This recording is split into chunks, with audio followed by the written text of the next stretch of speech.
Hi, I'm Peachy. Hello, I'm Patrick. Hello, I'm Jeff. And if you too want to watch these videos early, then join our Patreon. But as it is, you're probably watching this not as a patron and more the full you, because you could have watched this a week in advance and then seen this guy. And also you get to ask questions to the lovely people we have as guests on our show. So consider joining the Patreon. Today we are joined by Reese's Pieces, the Riz, the Rizzer, the Riz, yeah, the Riz, yeah. Reese Knight of My Mini Factory. Thank you for joining us. Thank you for having me. Did you find the journey down easy? It was all right. It was the M1. Yeah. Well, they wasn't digging it up, so that makes a change. Makes a pleasant change. So no, it was all right actually. Did you fight your way through the Goose Fair one-way system? Yes, and got very frustrated doing 5 miles an hour. So it's all right getting here for me. It's getting back. I'm like, oh no. Oh, it's all one way, isn't it? Oh yeah. Didn't think of that. Yeah, they make it awkward for me. So yeah, thank you for joining us. You are Reese of My Mini Factory. So yes. For our viewers that may not know, what is My Mini Factory, other than like a really tiny factory? Well, it is that as well. So My Mini Factory is so we're an STL provider. So we don't actually produce anything. We have a platform and people who create STLs predominantly for the tabletop industry. Can upload to the website. We can have a store. They pay a subscription, a monthly subscription. They can upload their minis to the store, and people who own 3D printers can then buy those prints via those STLs, download them, and print them themselves. For their own use, like for their armies, or if they're doing like one-off models. Literally anything, really. I mean, we do have other things in there. We have like toys and that kind of thing. So like the jewellery on your website. Jewellery, toys, kind of things like that. Desk tidies, and there's lots of stuff, but it's predominantly for the tabletop industry, and that was mainly not by design. That's been by default, really. It's just the way that the industry has just moved towards. But we also have Only Games, which is our sister company, which is... Do you have the same symbol as OnlyFans? No, please. no. Missed the design for it. I mean, they've missed it on purpose. Yeah. You can only take... See where Peachy's mind goes straight away every time. That's weird, because I mentioned my toe to Jeff earlier. That was really strange. There's only so much you can take that one note joke. So there's only certain places you can go. That's basically, again, creators can go on there, and we've got a lot of creators from My Mini Factory who are also on Only Games. Only Games. That's it. Now I'm going to be watching myself for the next 2 hours. And if you don't have a 3D printer, you can buy physical prints. So when we say it's a My Mini Factory, we actually do have a mini factory. So it really should be My Mini Factory. My Mini Factory. Yeah. So that's all downstairs with we got so we're based in London. That's the head office, and the all the production facilities are literally the floor below me in the office. So, because I was going to ask, I saw like there was a lot of STLs and stuff like that, and like we don't have a 3D printer. Hey, 3D printer people out there, send us a 3D printer. We don't have one. Why haven't we got one by now? We do not have the space. Please don't send us a 3D printer. No, don't say that. No, I was going to say. Perhaps when you move. Please do, but just be prepared that it'll be in a box for a little while. But please do send one. So I didn't realise you did the prints as well. Well, not a lot. So we merged with Only Games about 2 years ago now. About 2 years. So that's the side of the business that, I mean, My Mini Factory is quite well known. You can watch a YouTube video, and anyone who mentions a 3D print, they'll go through and go, I went to My Mini Factory. Most people know that we exist. But Only Games is the sort of like the emerging side of the business. So we do, so we're doing the 3D prints, and we do them in resin, and we're also doing FDM prints now, so for scenery. And bigger things like texture rollers and things like that, we do FDM. So we've kind of gone full circle with that, which is quite interesting. But we're now moving into 2D as well. So we can do booklets, which I have I see. a sample of here. Look at that, as if by magic. So we can do... You're like your very own Debbie McGee. I know. Blue Peter. Here's one I made earlier.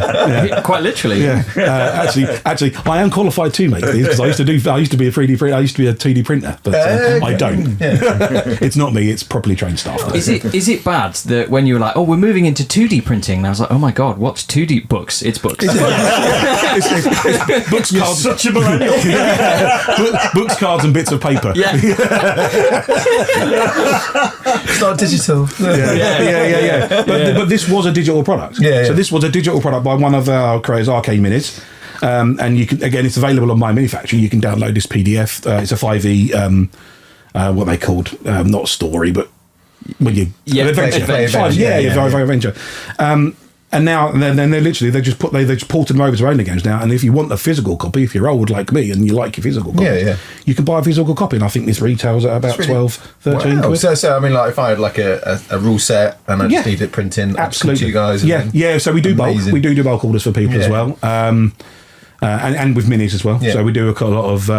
There's a few companies have gone straight to 3D printed now. They're not doing resin or metal. Yeah. It's all 3D printed, and we do a lot of that. Yeah.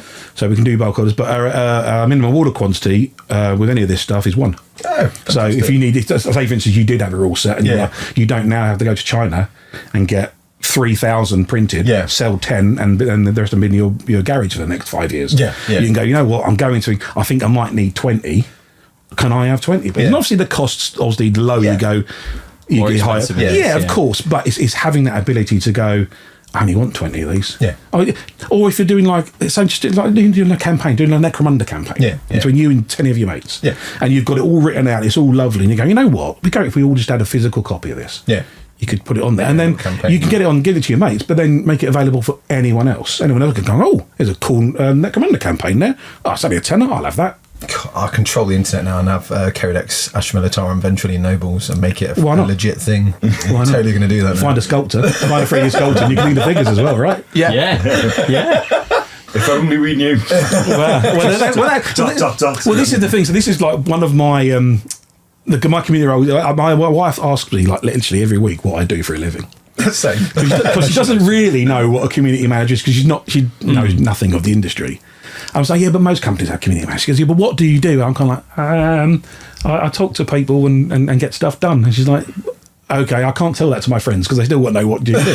So I've had to make up what I do. I'm a bit like Chandler from Friends. Nobody knows quite what I do for a living. But one of my things is putting people's groups of people such as yourselves in touch with sculptors, rules writers, because you might have an idea. So every army you have a private peach, right? Yeah, every single army. Every single army you have a private peach. So how cool would it be to have a Peachy head, a Patrick head, and a Jeff head? Oh, they're not allowed in the army. Have you seen their facial hair? But you do one at Napoleonic scale, one at 28mm heroic, one with a bionic eye, one slightly demonic and chaosy, and you could sell that as a pack, and people could all have private. They could have Door Gunner Jeff on their Valkyrie.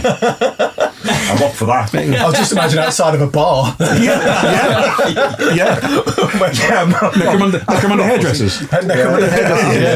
I'll take a gun off a vehicle, so anywhere you want. Not fussy. But that's the kind of thing I'm trying to. I'm trying to sort of promote and share with the world. Really, it's with the advent of this kind of technology and with like 3D printing and the 2D stuff. The world is your oyster if you are a creative person.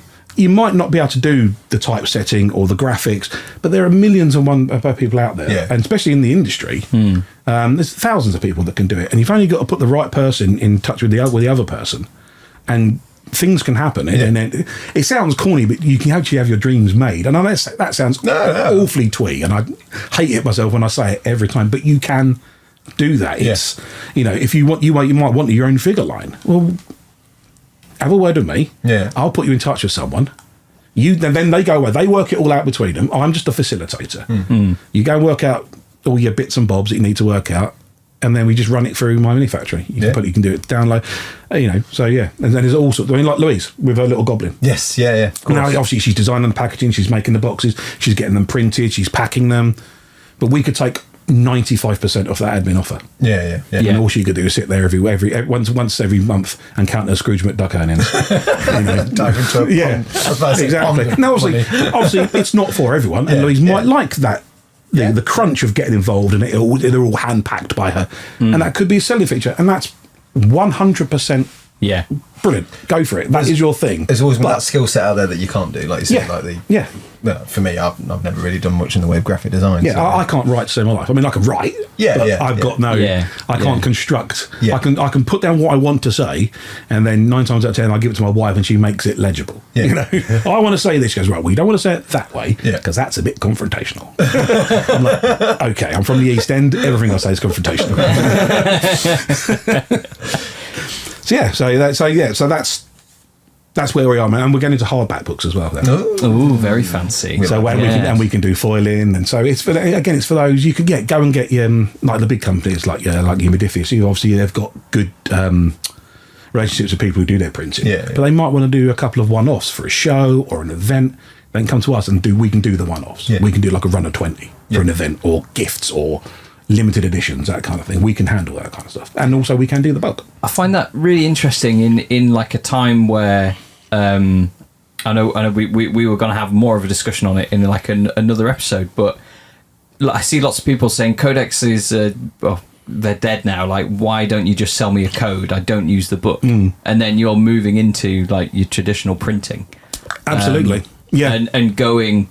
Nobody will see my bunny rabbit ears, but backwards. Yeah, I disagree with the Codex as a dead thing. I think that's probably people that don't have a lot of space. That, like, say they're going to tournaments and they're doing a lot of travelling. It's easy to have it all on your phone, right? What? I like to have a physical book. No, I like to, exactly the same. Yeah, I mean, I'm currently running Demons for 10th. Yeah. Soul Corn Demons, and I run into the Games Workshop when they get released and bought the index cards. Yeah. Because I've got it on the phone, but Battery life lasts yeah, so and long. look at these really important rule. Oh no, these big sausage fingers. You know, I got to click on Scarborough, and I've clicked on Demonettes. I'm like, what? No, where's the Scarborough rules? My plan going forward is that I'll probably turn up to game with it in all 3 variants. It'll probably be in my phone because I'll have built the list. Yeah, there, yeah, and absolutely. I'll have the Codex and I'll have the cards. I've even already said that if there is a big difference between the Codex and the cards, I'm just going to start buying the packaging stickers, and I'll just put it straight on the card, and I'll write over it if I need to. I like the idea of the cards being on the edge of the desk because they are a bit faster. Yeah. But I'll still have a Codex sitting there, and I'll still probably have my phone sitting on top of the Codex. Yeah, I do. Yeah, exactly. When I turn up to a game, I'll have, if there's a Codex out, I mean, I don't have the Demon Codex yet at the moment, and I don't think I'm going to get one anytime soon. So the index cards for me were perfect. Yeah. Absolutely perfect. And because I'm literally running Soul Corn, I'm taking out 1/4 of that deck as well. So the rest and I mean, I'm not being faced 3/4 of the deck I'm not even using. I still went out and bought them. Yeah. Well, the nice thing But I've got the rule books, and I do use the app. Yeah. Well, the nice thing with the card, which is quite a nice element, is that I'm just starting a campaign with my pal, and what he's done is the little sheet that you can photocopy so that your unit can, its experience and all the rest of it. Can change. He's just literally paperclipped that to the back of the card. Yeah. And I thought, precisely. what a really easy way to do a campaign is you've got the rules, and then when you turn over, you go, well, we killed 2 units, and we've done that, and it's all, So I think there's a lot to be said for them. And basically, I'm agreeing with you. There's a lot to be said for paper. Yeah. Well, I mean, like going back to like when I play Warcry, I mean, I rarely look at the rules because I know most of them now. But there's always that one little niggly rule, like, I don't know, climbing or like someone shooting over cover. You're like, oh, what does that do? Is it harder to hit, or does it add to your toughness? I know exactly where in the book that is. If I go on my phone and find it, I've got to go. It's free as a PDF of community. I've got to go into community. I've got to find the free PDF, and then got to go in there. Then search for the page. Whereas I can just go, it's there. Yeah, it's that. I find it quicker using a book than using a phone. And usually, if there's a rule that you there's always that rule that doesn't sit in your head, isn't there? There's always that one rule that. So you just put a little post-it note, and you know exactly where to go. All the little ribbons. So you know, and that's what the ribbons for. I was searching for a rule the other day in the 40k Codex, and I pulled up the book on the app, and you know what? I put it down, and it was I went through the book twice as fast as I was scrolling through the... He's a beast, that book, though, isn't it? It is, yeah. There should be the ability to be able to buy them with all of the fluff out of it. Just buy the other one. Yeah. I've been playing since I was 12. I kind of know the fluff. Yeah. Should be a home copy and a tournament copy, shouldn't they? I agree with that. There was a plan at one point to have like the rule books came in like 3. Well, rule books codexes came in like 3 parts. That's right. Which was more. hobby and then gaming. That's right. Was that only 7th they did that for, or was it like 6th and 7th? I can't remember. Yeah, I remember like a couple of. Yeah, I remember the really thin codexes, like the Space Marine one was like 7 pages or something like that. There was a plan to do like arrangement. Yeah. So you have like your cardboard like box sleeve, and then you have like the 3 books that slide into it, and then you just pick out the one that you need if you go into a tournament. Because they used to do like the That's the way of small doing it. A5 rule books. Yeah, I was as well, about to say, do they still do that? That came out with that one where I can never remember the name of all the different editions. That one where it came with the crash spaceship and the pilot. McCrag. Was that McCrag? Yeah, it was McCrag, yeah. That was the first one. It came with like a little That's A5 right. And one. the school pass did the same thing for the rulebook for Fantasy as well, and I think they did it for the next edition of Fantasy and the next edition for 40k, if I remember rightly, which was Black Reach. I think they did it for Black Reach, but I can't remember after that.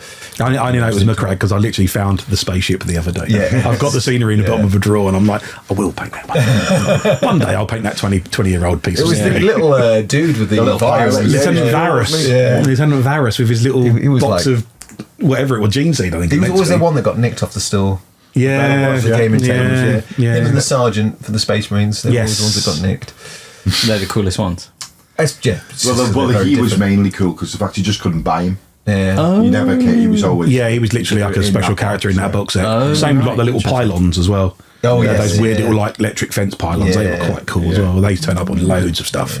So You used them yeah. as objective markers. Man. Yeah. Oh, right, interesting. So I guess, well, given the discussion that we've had, I guess what you guys do is you give people a choice because you said that was a digital product. Yeah, so people can get that digitally as well. Yeah. So, yeah. you're not forcing people to buy. Oh, which I is guess great. what GW does is get you have to buy both. Yeah. Or because it's one product. Yeah. No, you don't actually. On the website, you can buy the digital version of Can the you? Codex. I've never done it. Really? I wouldn't know. Yeah, so, Still a thing. I think so. Last time I looked, there were some digital right. copies of codexes and rulebooks and things like that. Whereas right. you get But the the new physical one ones? that has the code at the back. I don't know. I don't own any kind of pad, so I've never done it. Yeah. The one that made me laugh the other day because you thought, God, that's financially iffy, was the fact that they did all of the every data card for the Marines, and it was like 100 and something of them, and they were 15 quid, which was quite funny because if you played Knights, it was about 7 cards and it was 12 quid. It was 3 quid difference, and there's 100 and something in there, and then a load of them units now on in Codex Space Marine, Of course, sniper squads for sniper scouts are gone. So and now that was 15 quid, and now they've released data cards again, which are compliant to the Codex. There's less of them in the box. I think they've got smaller, and they're £25. Oh, amazing. So they've got to buy a tenner for less. I guess. It's because the fact it's to stop. It's because people can just buy that instead of a Codex, isn't it? It's trying to go, we've got to rake our money in, because people go, well, I only need to, Yeah, the index cards won't have the updated Codex rules, do they? Yeah, they've redone Yeah, but if you've got the original ones, they're kind of they redone the done, new aren't ones, but Yeah. they bumped the price up by a tenner and put less cards in the box. And I think they've made the cards smaller. Okay. Okay. But think of that sweet profit margin. Yeah. Yeah. Think of all the Space Marines you can get for that. Yeah. Absolutely. Yeah. So, I mean, I feel like, seeing as we're on like a bit of a GW sort of thread at the minute, like I've seen, I guess from my experience of joining the hobby, is I'm like, right, plastic miniatures in a box, and that's kind of what I'm used to. But then 3D printing is becoming a lot more prevalent, and I guess like with smaller like companies, I guess, like making their own games, and they 3D print something because it's a bit cheaper, or like more accessible to do because you don't have to pay thousands of pounds for a mold or what have you, Or the man hours as well. is how long do you think until like 3D printing breaks into workshop, if it hasn't already, and how they might use it? Maybe that's a better question. Well, I think Peachy's probably got a little bit more insight than me, but I don't think they ever will. I don't think they will. And I think if they did, think it'd be Forge World. It would be someone radically coming in the business and changing and going with the modern times. Unfortunately, there's a lot of mindsets that are very old school, and you have a lot of people that don't understand the internet in charge of a company that's predominantly digital, and does a lot of stuff in the new digital age, and refuse to. I mean, like when I was in marketing, like so many things that every other business does from a promotional point of view, it was just really hard work getting that ball rolling to do certain things that were like Twitter.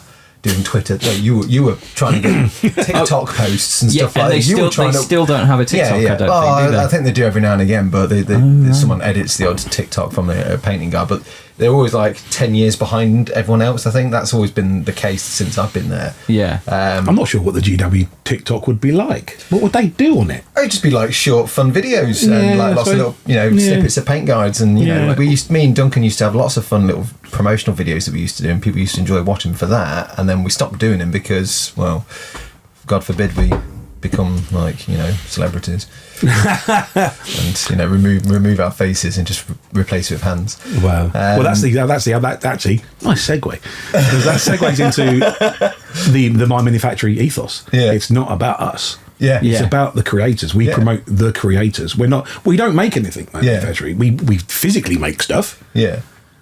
And we digitally make stuff, but we don't make a product. We make a digital product for other people to sell their products. Yeah. So we're all about the creators. It's all about, this is from Arcane Minis, One Page Rules, Bestiarum. It's all about the creators. It's not about us at all. And we try and recede as much as we can. Yeah. Even down to our packaging. So on Only Games, some of these, if you've got a creator, they can have customized backing cards on their clamshells. So I get told off because I call them blister packs. Yeah, I call them blister packs. But everyone calls them clamshells. Yeah, so it's because they open. Yes, and they don't look like a blister. They just open up the front. There's a card at the back when you just rip the front off. You just rip the front off, didn't they? Because they look like a blister. Yeah, that's fine. Didn't pop very interesting. quite the same then. No, it didn't get the ooze.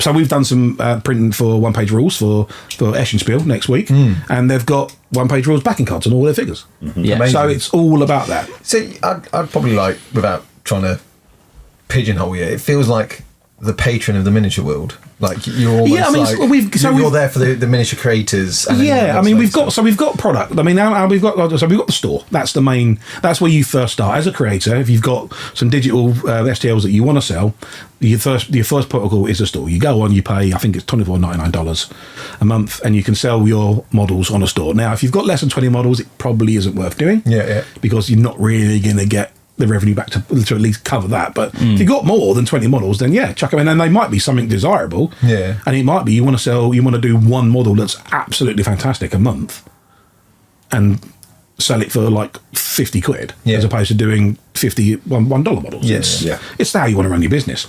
But then we also so we got the shop, and we launched the shop back in sort of like 2018, and that was a bit of a because 2018 3D printing was still quite in its infancy. This is pre-COVID, so most people ran out and bought 3D printers during COVID because they couldn't go to their local games workshops. I literally lived within a 5-minute walk of my local games workshop and couldn't go there. It was very frustrating.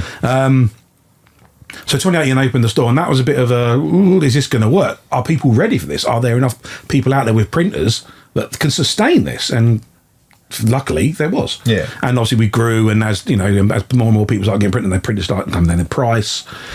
And the people at Elegoo and Saturn and all that started putting on the YouTube channel. People going, this is this and this is that, and it grew. And then we launched Frontiers, which is like it's a product launch product. So I talk things like in product because we are very much a tech company. We're not run like a games company. We run very, very much like a tech company. So they are, even though they did their products. And I have to get my mind around that because I'm old. So we launched Frontiers, and Frontiers is so a lot of people go, oh, it's crowdfunding. It's not crowdfunding because the product has to exist. It's a product that has. If I wanted to launch that on Frontiers, that has to be done and ready to go. Because when people go, I'll have some of that.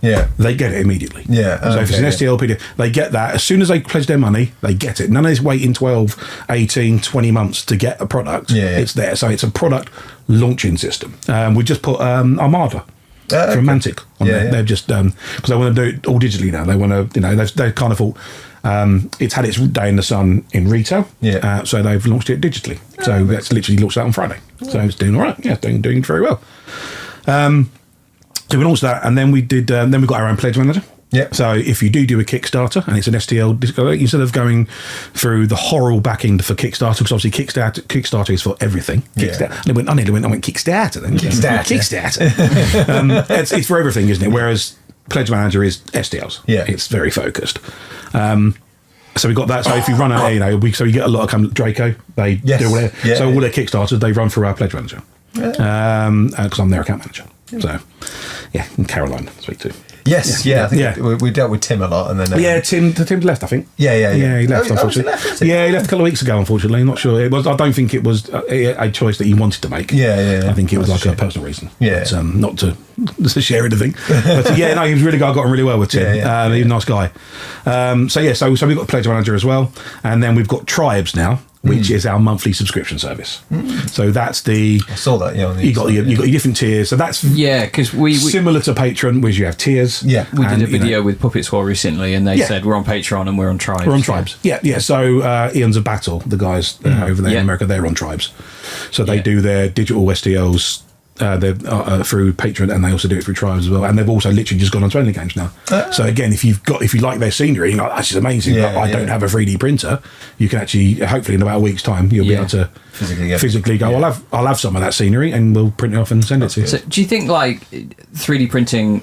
Because I will always buy Games Workshop models because of kind of the system that's built into it, like the lore and the books and all that kind of stuff. Yeah. Do you think that is required for 3D printing to be taken to be like, oh, you could proxy this for Warhammer? Yeah, I mean, don't get me wrong. There's probably a lot of proxies on there. Yeah. I'm not gonna shy away from it. Yeah, there are several armored Marines that fight in space. Of course.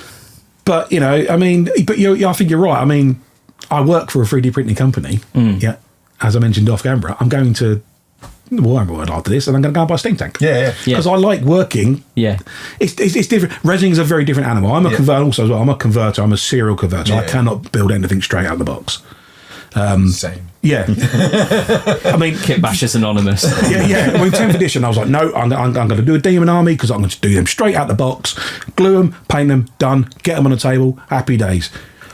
I've converted my own Soul Grinder. I converted my own Scarbrand. I've converted my own Heralds. I cannot not cut an arm off and stick another arm on. Yeah. It's just something ingrained in me.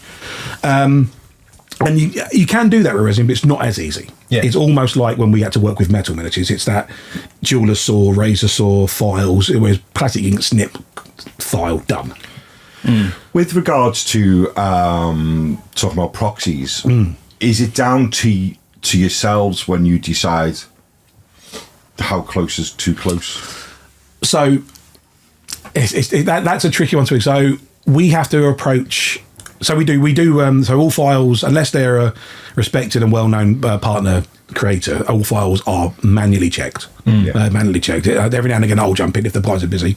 Excuse me a moment. Excuse me. So they're all manually checked. Now, obviously, certain things are if that's Spider-Man, no.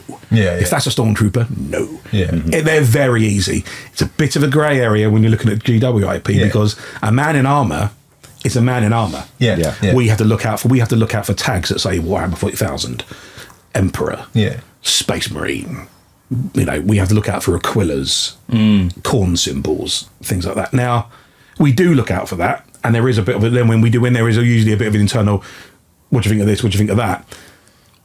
Although that's not strictly our job, because we should be looking at it from someone who knows nothing about the industry. Yeah. Now, myself and the other account managers were all gamers to some degree. Joe plays 40k, does LARPing. Eric does LARPing and does D&D and things like that. So we know the industry. Yeah. But sometimes we have to go, it's similar, but there's nothing on it that's IP that game. Yeah. So we have to let it through. We do have a good relationship with GW. We do get DMCA strikes, which is Digital Media Copyright Act, and we comply. Yeah. And they go, look, this is they usually send through a list of models and side by side comparisons, and we go, okay, yeah, and we take them off. We go bang, bang, bang, bang, bang, and they're taken off immediately. Yeah. We then contact the creator and go, you've been issued a DMCA strike. Here's the reasons. You can counter. You've got 2 weeks to counter. Here's a template to counter, because not everyone, literally, because most of our creators are guys in their bedrooms. They've got haven't got legal teams. Yeah. And we wait, and then that's it. Then we step away, because it's between the creator and games. Again, we're facilitators. We're not. What would you say the percentage of countering is? It goes in fits and starts. Really does. It really goes in fits and starts. We'll have months of not hearing anything, and then we'll get a week where every day we get about 4 or 5. Yeah. We're from coming back from the creators where they go, I will counter that. Oh, no, they all counter. Oh, do they? Yeah, they all counter. Oh, right, yeah, okay. they all counter. Because I do think, and I hope I'm not speaking out of turn, I do think sometimes Games Workshop is throwing a lot of mud and hoping some of it sticks. Because, That's the old chapter house issue, isn't it? Yeah. It's like, that. And even then, I mean, my perspective of it is, and I'm been with Workshop for 20 plus years. I'm very pro Workshop. Sometimes I have opinions which don't always align with like current status quos. But Games Workshop definitely has a lore it's spent years developing and creating. yeah. And you could argue some of that's taken from Dune and some of that's taken from the novel of Starship Troopers and this that, and the other. But having a bob on saying that, I made a Space Marine, I just made like a sci-fi sort of like D-Day landing, sort of Omaha Beach American. Star Wars is based on Japanese stories, right? Yeah, exactly, yeah. But the thing that I can understand and appreciate from Workshop is they've built this lore over the years, and it's just really easy for people to copy it so much that you just delete an eagle or delete a skull. It's I've made a sci-fi trooper for my sci-fi game which looks exactly like Games Workshop's games. Make something up of your own. Yeah. I mean, I like making my own games up. Yeah. By accident, I made one up years ago when I was doing a sci-fi spaceship battle game, and it was like the faction I had with the Confederacy and the Alliance, which ended up panning out pretty much like Firefly, the baddies in Firefly, and so the brown shirts versus is it the Alliance? Brown coats and What are they? I can't remember. Yeah, the Alliance. Yeah. I've not even seen Firefly, and I was playing it, and my mates were like, "Have you seen Firefly?" I was like, "No." So I started watching Firefly. I was like, "Oh my god, this is very much like all I know is the troopers in Firefly. They're wearing they're wearing the stuff from Starship Troopers. And I used in this game, Yeah. I used the hassle-free modern or sci-fi troopers, which look a bit like Starship Troopers. Exactly. So that's why they were like, "Have you watched Firefly?" I mean, I've got a couple of metal figures. I think they're from Heresy or the Hassle Free, and I've got like the Mr. Doctor and Dr. Masterson, and it's Tennant and John Sims. Well, didn't Hasselhoff do the entire Scooby-Doo gang, didn't they? Yeah, did. And they exactly. got those As like Trekkers mystery as well. Yeah, teams and 7 as well. TV have got like all of Captain Scarlet. See, that I all don't of mind because that's International TV Rescue. shows. When it's like you are trying to pass off like your own sci-fi thing that you're completely copying, whereas like 7TV, Crooked Dice, like Yeah. It's tongue in cheek as well. yeah, and also they go timeless security, but they're Captain Scarlet. Yeah. They've got Manta Ray, which is Stingray. Yeah. We all know what it is. We all like the models, and it's getting around the legalities And of being also able the fact to no use one those. else is making them. Exactly. Yeah. No, it's not like you're going, I'm going to make a load of Captain Scarlet miniatures, but let's say pull one out the air. A Warlord makes a box Captain Scarlet game, then obviously that would be out of order. Yeah. But if you're making something and nobody else is making Especially it, then if crack they've on, got the isn't it? copyright to Yeah, do yeah, it. You know, like Well, it's like at the moment, I've seen loads of people. They want Dalek models. People really want Dalek models, and I'm like, oh, because I used to work for Warlord. I'm like, well, what all games do? No, they ditched a line about a year ago. I'm like, oh. I've got the starter in unopened with loads of Daleks in them. but again, you know, could you make a Khaled or whatever, or a Davek or whatever? I don't know. Yeah. You know, could you get away? Because no one else is making them. I mean, yes, it's the BBC's IP, and they're probably change the plunger for just a toilet brush. yeah, exactly. Yeah, make them slightly squared off. Just before we move on, sorry, I'm like I guess potentially as a counterpoint, is because all you guys are in agreement, and I agree. Like if you're ripping something off, like it's not incredible. But I watched a YouTube video on a chap that 3D prints stuff, and he was like, the Cadian box. I've seen that video. Got announced, and he was like, right, I'm going to see if I can 3D print and paint the army before it's officially released. And he found a sculptor who sculpted all the stuff. And he was like, so why do you do it? Why do you copy GW stuff? And he was like, because I like money. Because if he made his own stuff, like if he was like, oh, I'm gonna be really creative and I'm gonna make my own game, people would go, well, I'm gonna use someone else who 3D prints GW copies or something like that. Like you'll earn more money doing that, and I think that's the reason why they do that. I think. Not saying it's like no. I mean, it's a weird because I've been to like many war game shows over the years, and when there's the game that you're just like, that's a cool game, that's going to do well, but then there's a game that's just generic sci-fi, generic fantasy, and it becomes like you could use anything in that. And I love model agnostic games because the rule sets are like, that's a cool rule set, like the Mars one that Bob brought on. It's a cool rule set, you can use what you want. That's clever. That's a really good place to go down. I mean, my James Bond game is like, I use cobblestone, hassle free, all sorts of like dark artisan designs and stuff, because they did like a load of kiss kiss bang bang kind of like James Bond-esque stuff. So I had all these random figures. So it doesn't matter about the figures, it's the game that's important.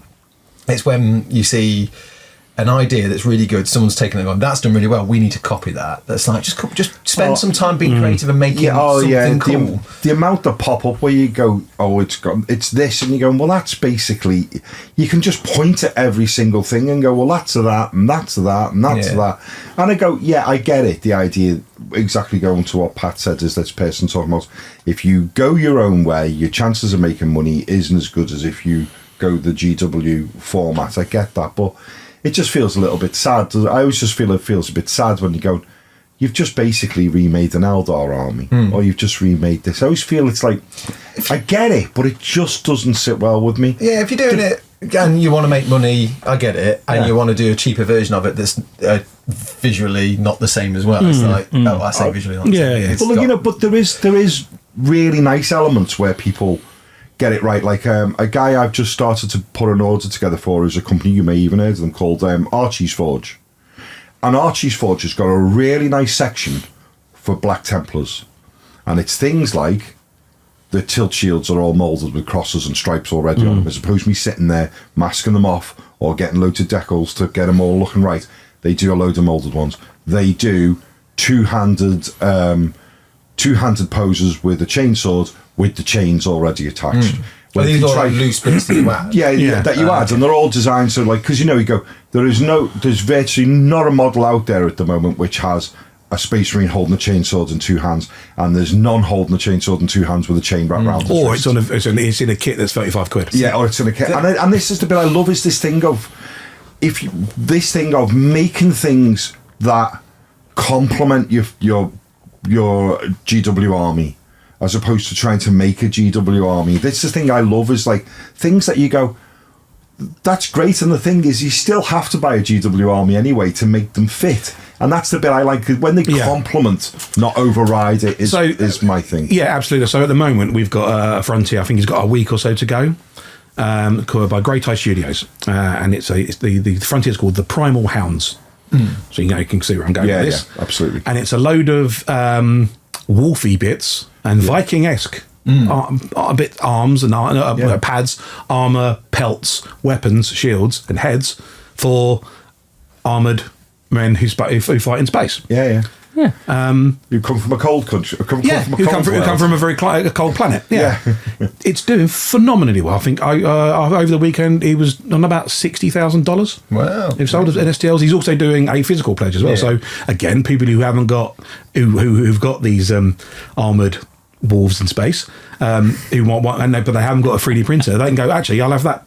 Yeah. And we've just seen our guys downstairs literally all week. They've just been peeling, because obviously everything comes off on the little rafts. Yeah. And their fingers are red raw because they're peeling off like wolf pelts and things, all these spiky things. And their fingers are red raw because they've been peeling them off all week and boxing things up. And that's brilliant, because you've still got to go out and buy 30 intercessors or whatever it is. And the problem being is, Games Workshop at the moment, I don't think are doing a very, very particularly good job of supporting Space Wolves.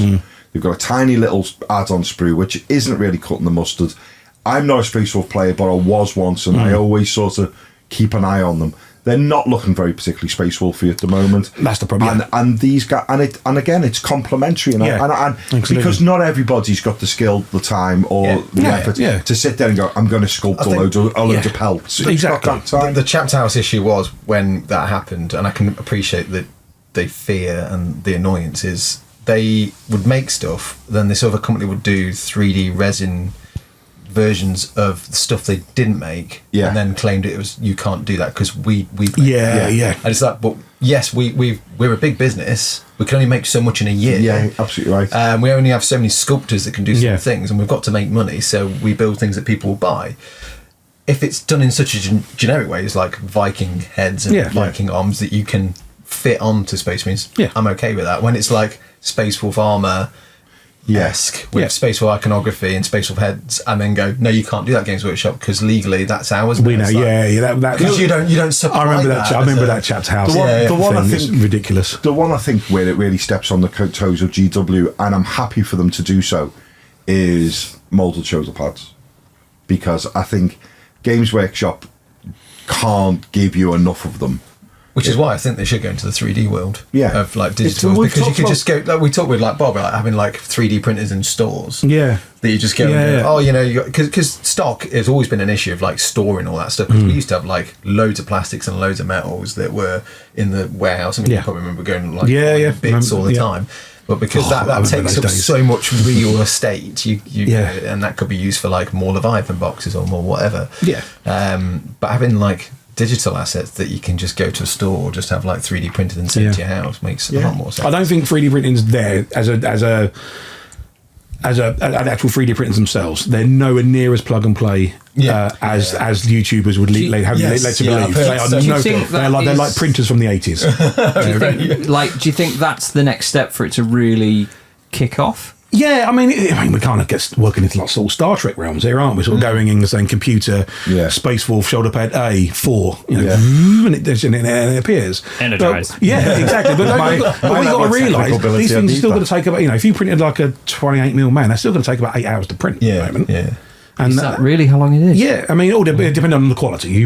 Low quality, you get it done in like 2 or 3 hours. But you want it without any layer lines, you've got to do every one as thin as possible. And prints fail. I've got to say, I've got a 3D printer. I used it for about 3 months, and then it's just sat in my shed because I was doing a conversion. What was I molding? I was building. Do you remember the old Scout Titan made out of an ATST? Yes. Yeah. Well, I got hold of an ATST. Oh, nice. I'm going to build one of them. And I designed this head, and I thought, I'll 3D print that because I've got some 3D skills. And I printed one out. I was, that came out great. I'll have another one of them. Print. He went, no. I'm like, nothing's changed. Nothing has changed. I've just gone, I like that. Another, please. Nothing had changed. I hadn't done anything with it. And I'm like, and that's where we are. And, so you do get failure rates. Yeah. And it is a hobby. Yeah. The 3D printing is a hobby. And Somebody else and you've got all said these that. people, there's proxy LLR, proxy towel, proxy whatever. I think people spend more time printing them than they do painting them and playing with them. Yeah. And swearing at their printer. So in my mind, I'm not that bothered by it because it's kind of like, yes, you can print off a 2,000 point tower arm and it'll be cheaper, but you know what? It's going to take you about 3 months to do it and get it done properly, and then cleaning it still all got up to clean it. I mean, you've got there's no mold line removal, but you've got to remove the bits where the supports are, and so it's still time. There's still an awful lot of time in cleaning up a 3D print. I mean, that's why Only Game's so good, because we've got people that do it for you. Yeah. Yes. Yeah. Well, Yes. Segue. There's I'm sorry, just a quick chicken. There's a lovely guy I talked to on Instagram called Ian Atkin. He has a page called Darkfire Design. Darkfire Work, not Darkfire. I forgot what it's called now. Something Dark Workshop. Hate myself. What I want to say Darkfire Workshop, but I don't think it is. So it's right. We've been recording for 44 minutes. 44. I'm gonna write my little time code down and I'll stick it on the screen. Nice. Thanks, But Pat. you have to let me know what it is. Yeah, I I'm want to. looking now. Okay, great. I want to say Darkfire Workshop, but because I always see Dark, and there's also Darkfire Designs that do Star Wars stuff. Do you go and contact them through Insta? Yeah, I'll it's on look for Instagram. him, Yeah, I love when you guys do this. You'll go. He knows I That like. He knows I like Star Wars, and he has a lot of Star Wars. He does a lot of Dark Elf stuff as well from like Old World. So he's been printing lots of Dark Elf stuff. There's lots of like companies that are very similar to the Old World style. And he was just like, I'll just send you some Stormtroopers that I've got done. Because there's a load of remnant versions of like Stormtroopers that Darkfire Designs and Skullforge Studios do, and they're really nice. And Yeah, I've seen them. there was no cleanup at all. I was overwhelmed by how clean and crisp these 3D prints. I mean, that fella's just been. Thank you, Ian. by the way. That man just had his. You can see there, you got the little Yeah, the bobbles little there. bobbles, yeah. But that's how they pretty much come off. That's how you get. It's mad. It's just like it just looks like a plastic model that you've just like. And listen, the cool thing, because obviously the thing you get with, I just grab that off. yeah, What yeah. you get with resin is, it's brittle. Depends on the resin. doesn't it? We've got our own resin. Yeah, We have that's the interesting. chemist, and we've got our own resin. And you can't get that anywhere else. our own blend. Yep. So I know you got to use, is it UV light to cure UV, yeah. And someone said to me that if you don't cure it enough, it blows from the inside out. Yes. Oh, nice. It does that. It bloats. Blows up from the inside out. Yeah, because it's like it ends up with like a soft. If you don't even cure it properly or very long enough, you'll get like a soft centre, and that resin is still a solvent, for want of a better term, and it will slowly eat away from the outside. And one day your model will just go. And all its gooey innards would come out. Is it a bit like when Thorin makes the big gold statue and then just melts it onto Smaug? Yes. Yeah. That's how very much like that. I like the idea that you could double hat there with regards to that. You could just be curing all your miniatures whilst growing your marijuana plants at the same time. Well, yeah. I remember the name Dark Blade Workshop. Dark Blade. Malekith Dark Blade. That's of course, yeah, for the old character from the comics. Yeah. Sorry, Ian. I knew it. It's because you do Dark Fire design stuff in there. You see, that's why there's so much dark. It's just full of dark, isn't it? Dark angels. Yeah. So dark everything. Dark future. Because I guess it's open to. I get because if I was going to make my own 3D prints, there would be so much user error on my part. Like you say, it is a hobby. Yeah. And making sure you cure it, and that would be. I would just buy 3D prints from someone else that just like. If I can pay a professional to do something, it's hassle free. Then I'll just do it. Yeah. Like we had. It will be released at the time of filming. It will be released today. We had Ian from Fenris Games on, and he's a big fan of casting in resin because the longevity of it and all that sort of stuff. And he said he was unsure about because you have to cure it with UV light, but then it's being bombarded with smaller amounts of UV all the time. Yeah. What would be like the longevity of a print like that in comparison to resin or plastic? I honestly couldn't tell you. Yeah. I honestly wouldn't know. I'm not a chemist. I wouldn't know. I can find out, and I'm sure someone's in the comments. Does anyone know? It's not been around. Well, exactly. I honestly couldn't tell you. I mean, once you've got a few layers of paint in it as well, that's going to obviously stop the background UV going through as well. That's what I thought. And they're stored in cases, so they're not going to get an awful lot of background UV, are they? But no, I wouldn't know. Yeah, I honestly wouldn't know. Unless you made sort of a UV cannon, just go. Yeah. Well, I mean, obviously things got it's going to do that. But in the designer stuff, so if you've got something that's fairly chunky, you'd hollow it out. Yeah. And then you put a drainage hole in it. So when it prints, it all just dribbles out the bottom anyway. So for big chunky things, they're hollow anyway. Yeah. And which means they're a lot lighter. I mean, I put together a Pit Lord from Bistarium and it weighs nothing because it's all hollow. Yeah. And it's amazing. And again, I put that together in 5 minutes. It was at Nova. It was 4 o'clock in the morning. I went to bed about 1. I just got in. My plane was like 7 hours delayed. Brutal. I was absolutely unlucky because you get to Nova, you can't go straight to bed because there's Tabletop Minions and Ninjon and Sam Lenz and Vince Ventrilo. I'm not going to go to bed and miss these guys. And I'm sharing a room with Dave and Gaz from Mini Wargaming. I didn't sleep anyway. No. I mean, they're famously not a talkative bunch. And so he's like, when I woke up, and I woke up about 4 o'clock in the morning. My boy went, "That's it, you're up." And I'm like, "Oh, okay, great. What should I do? I don't want to put the telly on. Gaz is asleep over there, and Dave's now. Because I got one of these Pit Lords for Dave because it's a big, angry demon, and Dave loves his chaos. So I'll get one of them, put it together, and literally I was done in like 5 minutes. Like, what do I do now? Now what do I do? Now what do I do? Because I thought I could go downstairs. I thought, I'll go downstairs and get some tools. Because obviously I didn't bring anything over on the plane. Didn't bring any knives or glues or anything like that. I'll go and get some tools. So I went downstairs and I got a knife and a file and this and the other. And I came back out and I went, I need super glue. Done. And it was, and then it was about 7 o'clock, and Dave came walking. So funny. Dave came walking out, and he was just like bedraggled. He was like a zombie. Yeah. He was trying to convince Gaz to go to the gym. I'm just sitting there having a cup of tea, watching this. It was like a soap opera. Gaz is like politely saying, "Go away, Dave.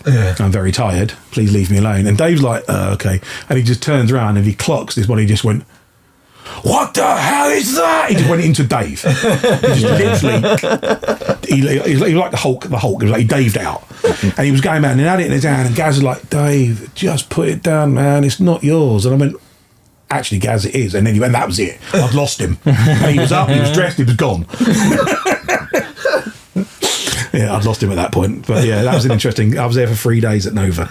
It was an interesting 3 days. Always fancy going to Nova. Never got around to going. It was amazing. What amazing community. Amazing show. I met so many new friends there, and I was only there like 3 days, and for one of them I was like a zombie because the jet lag really caught up with me. It was like an out-of-body experience on the Saturday. I was there, but I wasn't quite there. Did you go with a stall or just no? So we were sharing. I gave him some space on the. So Dave was there with Laser Squire for the Ravage Star, so they had a stand, and I was able to use. I had a bit of a stand there. Loads of people come to me. Oh, you got a stand? I was like, no, not really. It wasn't really cost effective for the weekend for the amount of time I was there. I would just went out there because we're doing a project with Mini War Gaming, and they needed me out there. For the project that we're working on. And then the other time was just I gave some. They had like can't for the life think of their name, but there's like a charity for veterans. Like a mental health charity. So I gave them some models, and they were doing like speed paint and stuff. So I gave them some models from Only Games for the charity and stuff like that.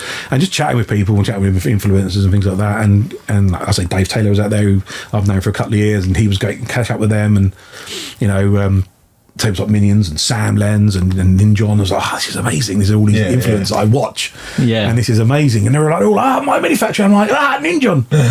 What's going on? What's going on? Again, it was that, I think I've only had a few people on saying it was that whole imposter syndrome. It's kind of like, I'm a cog. I am a very small cog in a huge machine. Why is everyone coming up to me, like patting me on the back and shaking my hand? It's like, this is a bit weird. It does feel weird. I often get that when, like, today I went to get some milk for tea, and I see a guy walking every morning. He's got a husky, and he just went, "You're that guy off the telly." And I was like, "Oh no!" I was like, Crime Watch. I've been watching the wrong shows again. But we had a quick chat before we came out, so that's why I was a bit late because I was too busy gasping. I've had it on the train. Because sometimes I wear this to work, especially if we've got people visiting. I wear my t-shirt, and I had just some big guy, huge guy, and he was like, "My mini factory, nice." And I went, "Oh, all right, mate." And he was sitting there reading White Dwarf. He was sitting on the train reading White Dwarf. And I was like, because I got up to get off my stop, and he was like, "Yeah, nice one." And I was like, did he recognise your face, or did you have the t-shirt? I had a t-shirt. He did recognise my face. This is a very generic look. I'm like every bloke of my age. We all look like this. We certainly do. You could look like this or like that. Exactly. Grow it while you can. This is grow it while you can. This is aerodynamic or soup catches. That's it. I'm between phases, Between phases. Phasing from it is a magnificent beard. It is a magnificent beard. Thank you. I'm not allowed to grow mine. This is about as long as I'm allowed. This is about as long as I'm allowed. I think any kind of facial hair on mine is far too long. I'm in the wonderful position that when I met Keris, I had the beard already. And I shaved once during COVID, and she was like, "No, grow it back." Well, I've had a goatee since I was like 17. I had a goatee, and then it was I grew the beard out during COVID. And my wife's kind of like, okay, as long as you keep it neat around the sides. That's fine. I suppose it's what you're used to. It's makeup for men. It's the only way of altering the shape of your face. I think I've shaved my beard off twice in like 30 odd years, and I look ridiculous. I'm all face. I don't like it at all. You do lose weight on your face, don't you? I find that. I don't know if that's a bad thing or a good thing, but it looks like you've got no jaw. Exactly. I say it all the time. I was like, I keep thinking my chin is down here, but it's actually like it's there. And you're just like a desperate Dan chin. No, I wish I had one. I couldn't play Batman. Every Batman actor has to have a strong chin, and I do not. So I'd be maybe the first bearded Batman. Might just be the way that they design the cowl to make it look like he's got a strong chin. They might build in chin supports. I've got a strong chin. Unfortunately, there's 3 of them. That's my issue. That's why I grew the beard. It covers all of them. I'm in my 10th. First week of December will be my 10th year of being without being clean shaven. It'll be this December. I've heard you say without being clean. Is that is that when you left the forces as well? Was it that? No. When we had our second child, and I knew that trying to get a baby ready for nursery and getting other child ready for school and all the rest, and I just thought, you know what, standing there in the morning and having a shave, I'm not going to have the time. So I just thought, right, I'm going to grow a beard, and then it just got progressively longer and longer. This is quite short now. It was at one point in time. It was like I don't Civil know, War general. 3. Yeah, it was like, it used to be like 3 buttons on a shirt long, you know. And Wow. But this is. We used to call him Longstreet. Yeah.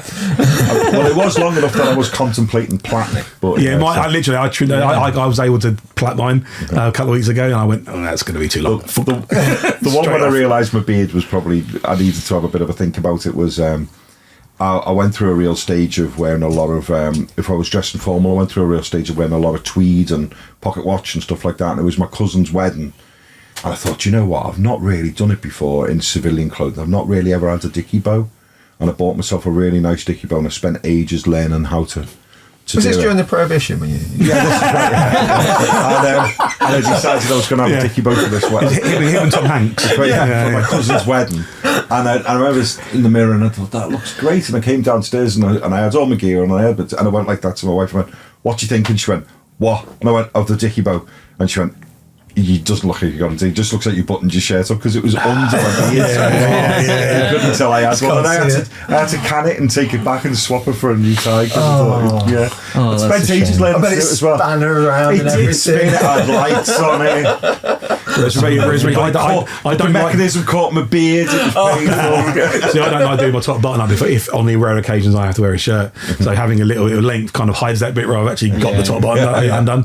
Kind of hides that a little bit. that's I good, can't stand. I don't like the restriction around my throat. I can't stand it. We used to have to do that at school because we used to wear blazers and shirts and ties, and it always used to like really pinch. Yeah. I think my collar was too small for my neck. I think that's probably what it was.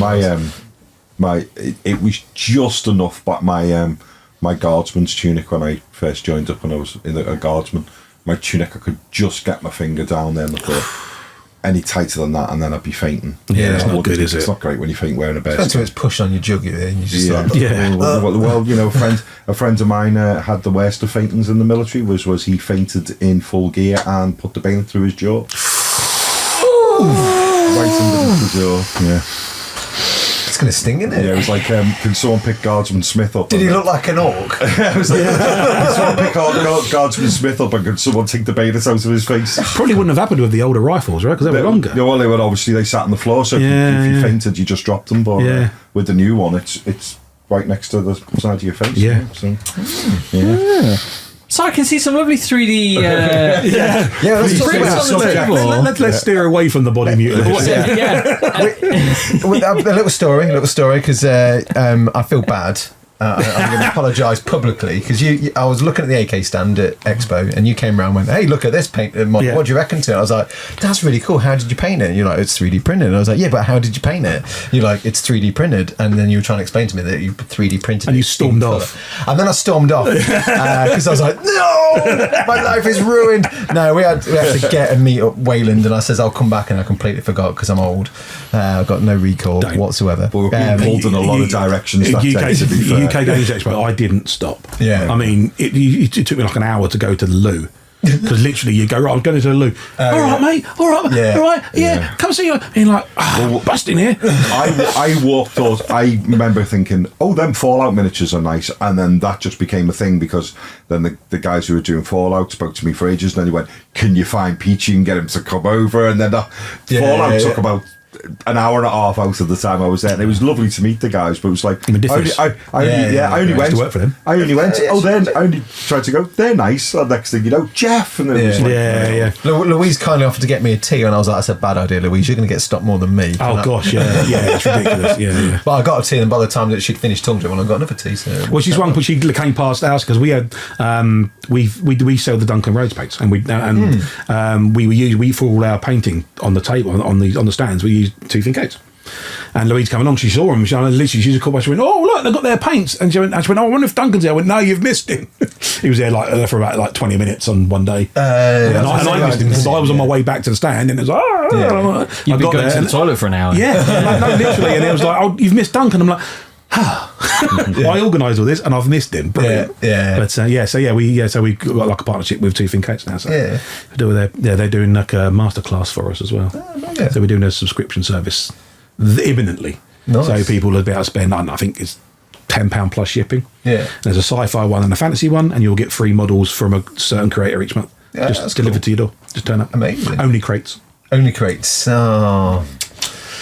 So you'll get so each week, and each month we'll highlight 2 creators. So there'll be a fantasy one and a science fiction Yeah, one. So, that's cool. No, I like that. yeah, so it'll be quite good. So talk to us about coloured prints. Coloured prints, yeah. Which is So the fear, ignore the fear. according to the internet, this is the death knell in all commission painters. It's definitely not. Yeah, it's It's not. cool, but It's it's cool. definitely- It's not. No, it's not. It's not designed. It's not even aimed at them. So so. We've got a full colour 3D printer. So as you quite know, so yeah, they literally come off the machine like this. I mean, technically they come off in the machine in like a white cocoon. Oh, wow. And then you wash that cocoon away, and the model reveals itself. It's like a kid's toy. Oh, that's Something amazing. from- They put it in the thing. Yeah. They sit. They all because the white stuff isn't set. Yeah. and it just all washes off, and then the models are revealed. What is the white stuff then? It's a resin. It's some form of resin. And again, you're talking to a man who has no chemical background whatsoever. It's all done with smoke, mirror, and magic. Okay, cool. Yeah, we like that. There's a machine. A digital file goes in, and a colour print comes out the other end. Once it's been washed. That's all I know. Yeah. I think it's the final highlight. You got to wash off real quick. That's it. Yeah. Oh, yeah. You got Just to relays quick everything. glaze, A quick glaze, quick yeah. brown wash, job done. Yeah. So and they literally come off the machine like this. Now, is it going to stop people from painting models? No. As I've mentioned, when PDFs came out and Kindles, everyone went, "Oh, that's it. Print is dead." I mean, even Egon says in Ghostbusters, says print is dead. Yeah. No, you can still buy books. Yeah. So I'm sure you'll still be able to buy plastic Well, do and you metal remember miniatures and resin when the miniatures. post office thought that was the end of them because no one would ever have a letter delivered? Yeah. Funny enough, bills keep coming through Yeah, my yeah, door, exactly. no matter how much I ignore them. Although, have you tried finding a stamp recently? Unless you've gone into a post office and will queue up for 4 hours. Well, it's not just finding the stamp, nightmare. it's the remortgaging my house to get one. It's Yeah, then a book of stamps. Honestly. Yeah, I've bought cars for less. A book of first class stamps could cost me just under £9. Yeah. I was like, what? Yeah. I remember they were 25p each. Yeah, What's yeah. going on there? Yeah. So 3D colour. Yeah, so you go back stamps. Yeah, you're on the right show. Yeah. Welcome to the painting phase. I was just about to say the stamp joke I had then there was that Games Workshop did a range of stamps, didn't they? They did, and I it was couldn't get them. And I think the price of the stamp was the same point as the price as the box of intercessors that was in the Well, photograph. again, ironically, I thought to myself, you know what? I'm going to get a set of those stamps. I thought, why not? Yeah. I'm going to get it. That'd be cool. That's a cool thing. I'll get a set of those stamps. Ironically, I couldn't order them from the Royal Mail website because it wouldn't recognise my postcode. Oh. So if I live in a fairly standard street. I have some information on how to get free stamps. You can, and this might be useful for people in the UK at least. You can apply to be a mail agent. Okay. So I used to be one of them. Yeah. yes, and I was about to say Demand. MAIL before anyone gets any ideas.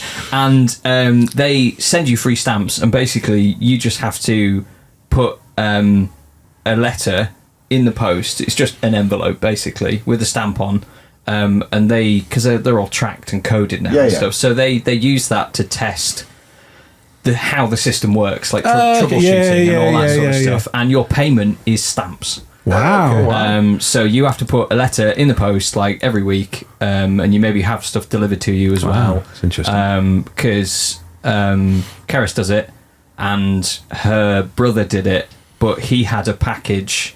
That's it. The posties, they're getting self-aware. He had a package of his mail agent stuff delivered to his house, but it was damaged. So they put it in a different envelope and say, "Sorry, your parcel was damaged." But then they were like, "Your secret identity may have been revealed. We're terminating your contract." no. So he Because doesn't. the postman might think, hang on a minute, I need to make sure this one is... Yeah, exactly. Because Yeah. Where I live, there is a house literally on a corner that's right next to a post box. Because that'd just be great, couldn't you? I've got to leave the house to go and get mail. There we go. Yeah. Keep the stamps So rolling in. I don't know how you apply, exactly how it works, but you can apply to be a Royal Mail agent and get free stamps. Wow. So there we go. Yeah. When I was younger, I'd get free phone calls. My dad worked for British Telecom, and there was a certain code you could phone up. You could go into a phone box. This is years ago. They don't do this anymore.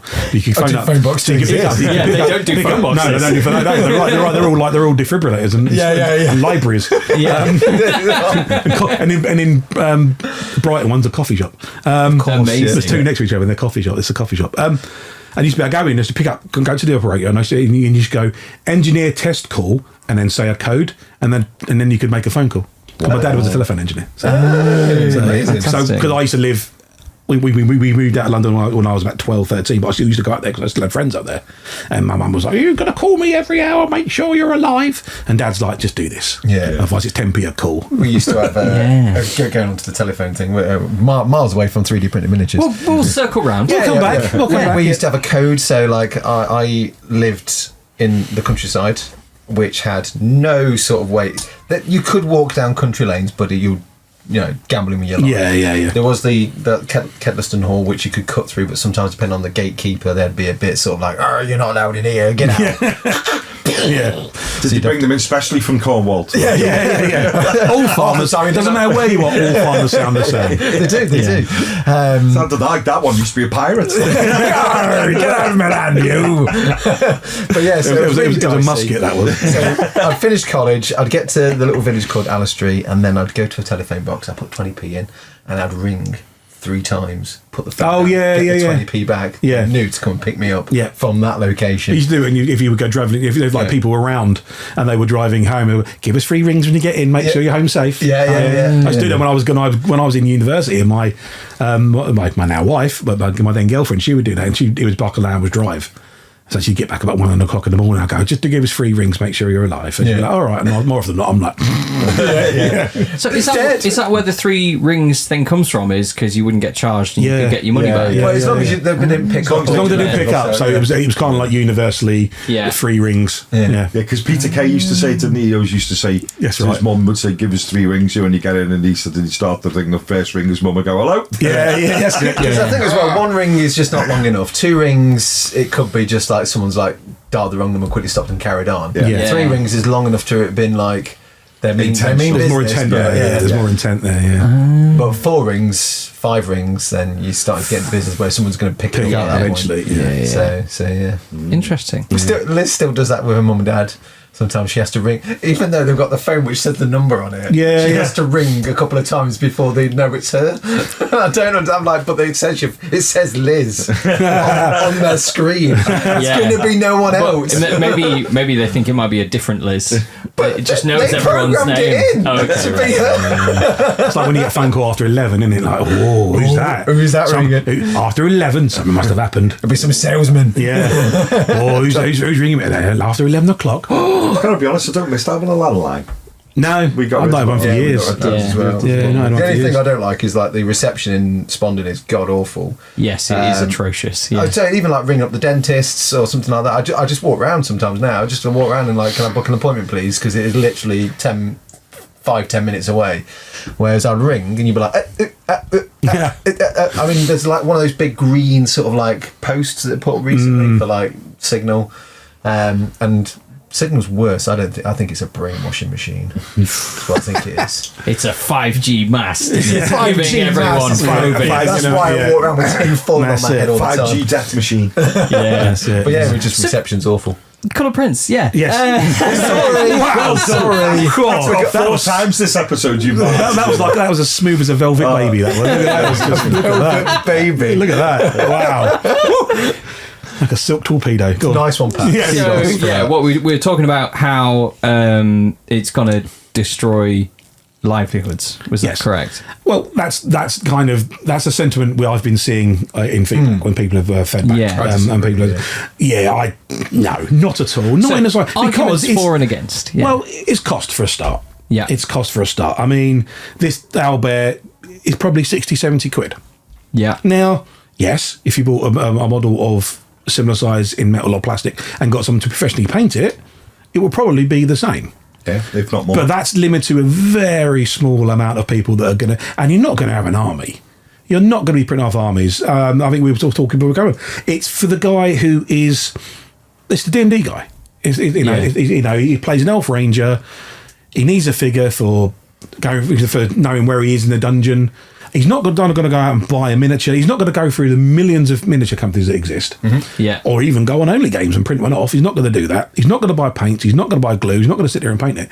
But he might go, actually, look, for 20 quid, there's one there. He'll do. Yeah. He's already coloured. Done. Yep. In 5-6 days later, it turns up in the post and he's ready. And then his next training session, he's like, I'm ready to go. But you're not going to sit. I mean, the only army you probably get away would be a Custodes army. Yeah. which is probably about how many colours can it support? As many as you like. Really? It's like an inkjet printer. Oh, wow. It's very much. It's got so it's got 6 colours. So it's got your C and YK, so Yeah. your magenta, your blue, and it's also got light blue and light magenta. Oh, right. So it's got 6 colours as well, and white as well. Yeah. So, but the white is the material. So if you snap that one of those, they're white inside. Got you. They're completely I suppose white that makes inside. it so you can get the pigment in there. Yeah, stuff like that. and essentially the way it works is, you know those puzzles you get, and you put a piece of paper down, and you put another one on, and eventually after about 4 years, you've got Darth Vader's head. Yes. That's basically how it works. It's Yeah. very thin slices. Yeah. And it's coloured on the rim, and it just does it that way. That makes sense. Very thin slices. Very interesting. So I don't think it's going to destroy commission painting or painters, I don't because think sole reason is the hobby is full of a multitude of people. Some like to game, some like to read the backgrounds, and quite a large majority like to paint. Yeah. For the process of painting. Yeah. It's Yes. got nothing to do The with fools. Yeah, it's got nothing to do with like getting stuff to play games. It's No. it's the process of painting. Yeah, that's my Yeah, preferred. my friend Nige, he likes playing. He doesn't like painting. He can afford to do that if he wants to.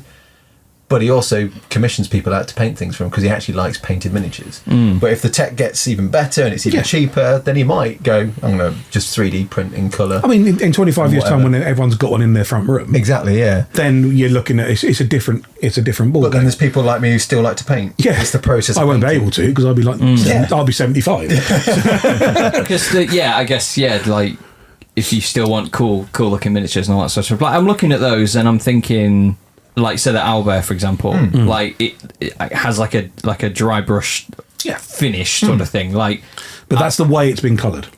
right, okay. So, could again, could you it's still an art. print it in different styles? You'd be like, oh, Yeah, I mean, want the again, Blanchett it's seal on this again, one. it's yeah. Well, again, it's all down to the person who's colouring the digital file. Again, and again, that's an art in itself, and that's where we've. Although this has been growing and people are getting more interested, but obviously at the moment people are just making things for grey resin or FDM. It's a bang, bang, bang, bang, bang. Yeah. Now we're saying, well, go back and colour it, and they're like, what? I don't know how to do that. So it's another skill set that Yeah. creators have got to learn. Yeah. And you can, you digitally paint it the same way you would physically paint it. There are different styles. Yes. I mean, Okay. if me and Peter were both digital painters and we both had that model, Yeah, it'd be very different. it would be very different. Like we did with that game. Yeah, I'd probably be more. Mine would probably Yes. be more. Yeah, exactly Mine would probably be that, more yeah. contrasty and more weathered because Yeah. I prefer a very heavy weathered war game finish, and you're probably very similar. I mean, a studio paint. I wonder if this is because what did I watch recently? I think there's a channel called Corridor Digital, and they I know the guys, they do yeah. like Stuntmen React, and they do Yeah. animators react. Yes. And there was a chap that had been animating from like The Lion King, moving right through to digital. And there's similar things with like say how Bob started sculpting with his hands, and but he's moved to digital. Trish has stayed Very hands-on, and yeah. hands-on her whole career, and that's what she wants to do. I don't think there's any like right or wrong or anything, but I wonder if any commission painters out there that have that painting skill will then go, actually, I'm going to paint digital sculpts, and I'm now a Digital digital painter. like Yeah, I it's wonder- actually something we're looking into. We're actually looking into it, providing getting some digital culture who can do it. Yeah. and it becomes a service. yeah. So you're almost paying a commission painter to paint something up for you anyway. Yeah. but Yeah. digitally. So it's just Yeah. Because it is. I mean, one of the other guys in the community team, Bash, he can do it. He can Yeah. digitally colour stuff. He did. We've got the Fallout girl with the hammer Yeah. from Odysseus, Yeah. and there's a full colour version of her on the site, and he did that. Bash did that, and he did like the little. She on a base is like a little lunchbox with like the red rocket logo, whatever it is, yeah. and it's on there, and it's he digitally done it. Yeah, because again, it's. Yeah, but the way Bash has done it will be different to the way someone else would. Yeah. And further down the line, potentially, you'll have commission painters who will have a foot in both camps. They'll get to a certain point with that, and then potentially will move over into If it real was me, paint. So, I would digitally Yeah. paint my British red coats with the red coats, the white stripes, and then Yeah. take trousers, and then just wash it. Oh my God, do all the base coats. Like, you could have an army of Scots, and they've all got kilts. Oh, got Yeah. kilts And the designed, tartan, yeah. yeah. Or absolutely. say, for instance, your Marines in space, and you want to do the blue ones. They come out printed, and they've got the trim done, the shoulder pads done, and you just go in there and you do your battle damage, and you do you do your eye, you can just your basic. Because when I first started at my manufacturer, they go, oh yeah, we're doing colour printing. I thought it was going to be like Aardman Entertainment. I thought it was going to be like Wallace and Gromit, like literally beige, white, black, brown. Yeah. That's what I'm thinking, like Pokemon kind of thing. I'm thinking, oh yeah, I don't really see what the fuss is all about, really. I was like, whatever. And then I saw it, I was like, oh, stop it. They're like, no. And I was like you, I was like, no way. And then I saw the machine in action, and I was just, and it still blows my mind to this day. And I see these things every day, and it still blows my mind. I mean, there's so many things on here that, you know, even like eyes, like, you know, if I wanted to paint the rest of the thing, but I left the eyes as they were, and they were like 3D printed with like eyeballs and irises and stuff like that, you just like, you know, mask over it and then wait until the whole model's finished. Or like the inside of a mouth. You've got something shouting, get the 3D inside of the mouth 3D printed, so you don't have to go in there behind the teeth. I still think like 80+% of the hobby community like the process of painting because it's therapeutic. Yeah, I think they do. So it's never going to like. And again, it's like you look at like model shops. You go into a model shop and they've got like plastic kits from like Humbrol and Revell and stuff like that, but they still sell the die-cast ones that are all made and painted and printed. Yeah. That hasn't stopped people from buying model kits and building model kits. Reminded me. So my son turned 6 at the weekend. Well, it was last week. We had his birthday at the weekend, and my mate brought a Slave One, now known as Fire Spray from Star Wars. It's a Boba Fett Starship. Yes. I forget what it's called now. It's like a range of figures. They're kind of like about 3 inches, 4 inches big. These figures are. It's like Team Mission Team, or something like that. And the Slave One is about the right scale for Legion and Shatterpoint. You could probably play Shatterpoint and Legion and just look at it and go, it looks about the same. Even though like they're slightly different in scale. But I was like saying to Liz, like, if he gets bored of it, I'm going to take it. I'm just going to buy a new one because it's got all the right colours on it. I'm just going to wash it, and I'm just going to battle damage because all the right colours in the right place. Anything I might do is paint the canopy because you've got like a gyroscopic cockpit, which is for a bigger figure. It just gets in the way a bit, so I'd paint the cockpit. But I've done that with a few kids' toys where I've just like washed over them, bit of streaking grime or a bit of people wash. are getting all those because the Lightyear film bombed, didn't it? And people are just run out buying all those. Was it Armadillo? The thing's called the big spaceship. Different size ones. And people are like, right, the small one's great for like a one-man thing, and then the big one's great for like a troop transport. And people literally, I think Dave from MS Paint, Dave Walker, he literally painted it up. And I've got 4 lights, put lights in it, redid the cockpit so it fitted. I was like, and I actually went out. I found a pack. And it was I think the figures are about that big. Yeah, 2 figures, but it came with like 2 little like individual manned drop pods. Oh yes, and they look just like the ones from that Kill Team troopers. There was that Kill Team one that had all the drop pods, little one-man like escape pods, and they look just like it. And they cost me £7. I'm like, all right, I'm over. You got robbed, mate. You need to go to Lidl. It's only £4. I nearly bought the Armadillo the other day because they still had it in the Entertainer in the Victoria Centre. They still had one, and I was like, it's worth. It's worth. I bet the price is going to skyrocket just because of hobbyists. I think they did peak a little bit. If you go onto eBay, they are like £9-12. But Lidl still have them in the middle of Lidl. TK Maxx next to the power drills. Next to the power drills and the baby pacifiers or whatever, and the tent. But the scale you're on about, they do like little figures that go inside the cockpits, but they're perfect for like 28mm. So I've got loads of like sci-fi 28mm figures. That was cool. Armadillo, and thought, could you just cut it in an angle? Just so you could have it half buried into a board, It'd be amazing. And like, if you pick it up for like £4 or £5, why sit there making it out of plastic card and bits of cork? You could just just cut it in half. Did that with a lot of World War II vehicles. You like the Derby War Games show and like parties and stuff like that. You could often get Corgi die-cast painted World War II vehicles and stuff. And they had a Churchill. They had like the M1 half track. Was it M3 half track? I can't remember. It's the half track, the American half track. They had like Willys Jeep and stuff, and they're all die-cast painted, and they're like £2, £3, and I'm like, as opposed to buying like a Tamiya kit and spending hours building it to get the same effect, except this is painted and I can just wash over it. I just did that. I'm waiting for someone to turn up to a tournament with a McFarlane Orc knob and go, that's my stomper. I want to see people play Kill Team with the actual someone's done it with Tyranids. Because you can buy Gene Stealers, can't you? Yes. I remember years ago at a Games Day or a Golden Demon, and you might say they built this Necromunda, but it was kind of Inquisitor scale. And they converted up action figures. They've got like Star Wars G.I. Joes, 3 3/4 inch, and the actual gaming board was like a load of old towers, old PC towers, and with the innards all ripped out and moved bits, put all lights in them, and they'd converted it, and it was amazing. It was like 3 3/4 inch scale Well, that's a new game idea right away now. That's it was amazing. I was like, it was like, this is way back. You could just get like the McFarlane like wrestlers, couldn't you, and use them for Necromunda? I'm actually converting an Angron out of the Rock. the wrestling figures that you can get. The ones. So he's a lot bigger, but he's only cost me £1. So you're going to bring out the people's elbow, is it? Yeah, the people's elbow. Yeah, the people's elbow. Can you smell what the Rock's smelling? Yeah. Have Angron doing this. Yeah. Sniffing. Raised eyebrow. Yeah. But so, I mean, I still troll around boot fairs all the time. Yeah. All the time, trolling around. I'll grab that, and I never use them. You know, there's that plastic crane that everyone seems to get. It's like an orange plastic crane. I've got about 7 of them. I'm never going to use them. Yeah. And so far, they've cost me about £4. Yeah, charity shops are great for stuff like that as well. Like Playmobil castles or like. And that's why I don't think this is going to destroy the hobby, because you still got curmudgeons like us going around looking at toys and things to pack up for, you know. And as I say, and this is great. This has got its place. Don't get me wrong. This has got its place. You know, if you because we were talking earlier that a lot of that stuff's like sort of Games Workshop inspired. Yeah. I would also say that at least 50% of it is D&D stuff. Yeah. And I say D&D in the broad term of fantasy role play. I just use D&D as a catch-all term.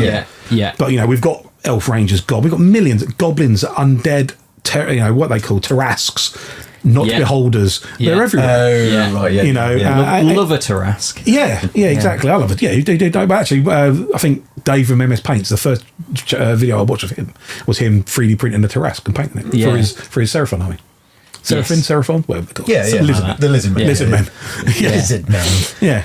I think the D&D community is quite like everything's 3D printed.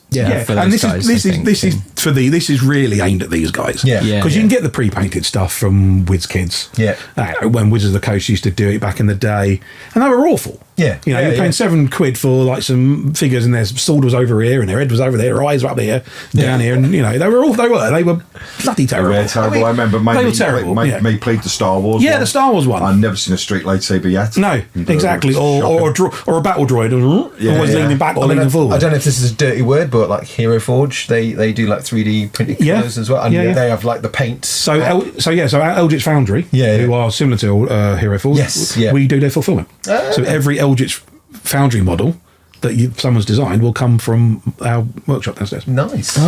Cool. Essen Spiel. This is plug for Essen, but although this will probably come out afterwards. Where we've teamed up with, so we've got PCs and you can go on and design your figure, and we'll just charge you the shipping. Amazing. So you can go on and design your own figure, Essen, and we'll just charge you the shipping. Oh, fun! So that's cool. Because we've got a code, and we can just go down, and it reduces. How many 3D printers have you got on the go?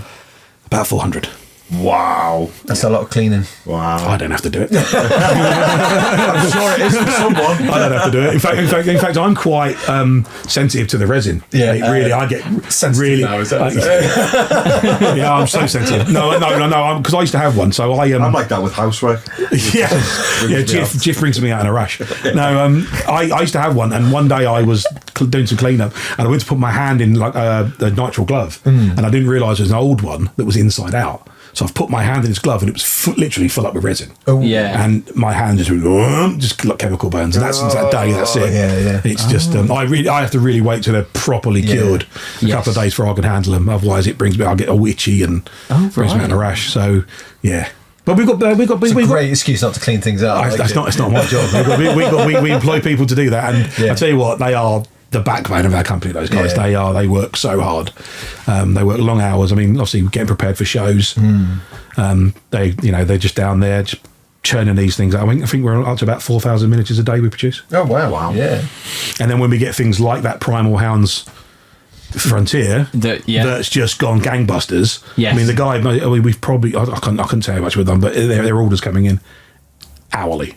These things. That's amazing, and then they're beautiful. I've literally looked at it and went, I might have to do that Space Wolf Army I've always wanted, but I'll just do the Combat Patrol now. That really scratches an itch for me. Combat Patrol. Well, I'm like that. I want a Sisters Army, but I'm not starting another army. But I thought I'll play Combat Patrol. And also because I do a lot of travelling now, I can sling it in the car.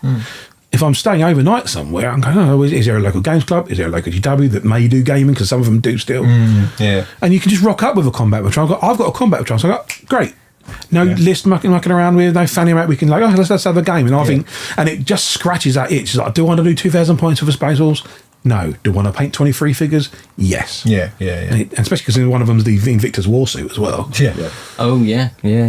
That's so. If the last thing I want to talk about that's springing to my mind is if somebody was like, where I want to paint those, how would a commission painter go? Oh, I might try that. How would they go about doing it? As in digitally paint them? Yes. There isn't anything where they can. They would actually give us. The best thing is drop us a line. Yeah. To drop us an email. Probably best they do the community one as well, which I'll give you. You can put it on at the bottom. Yeah.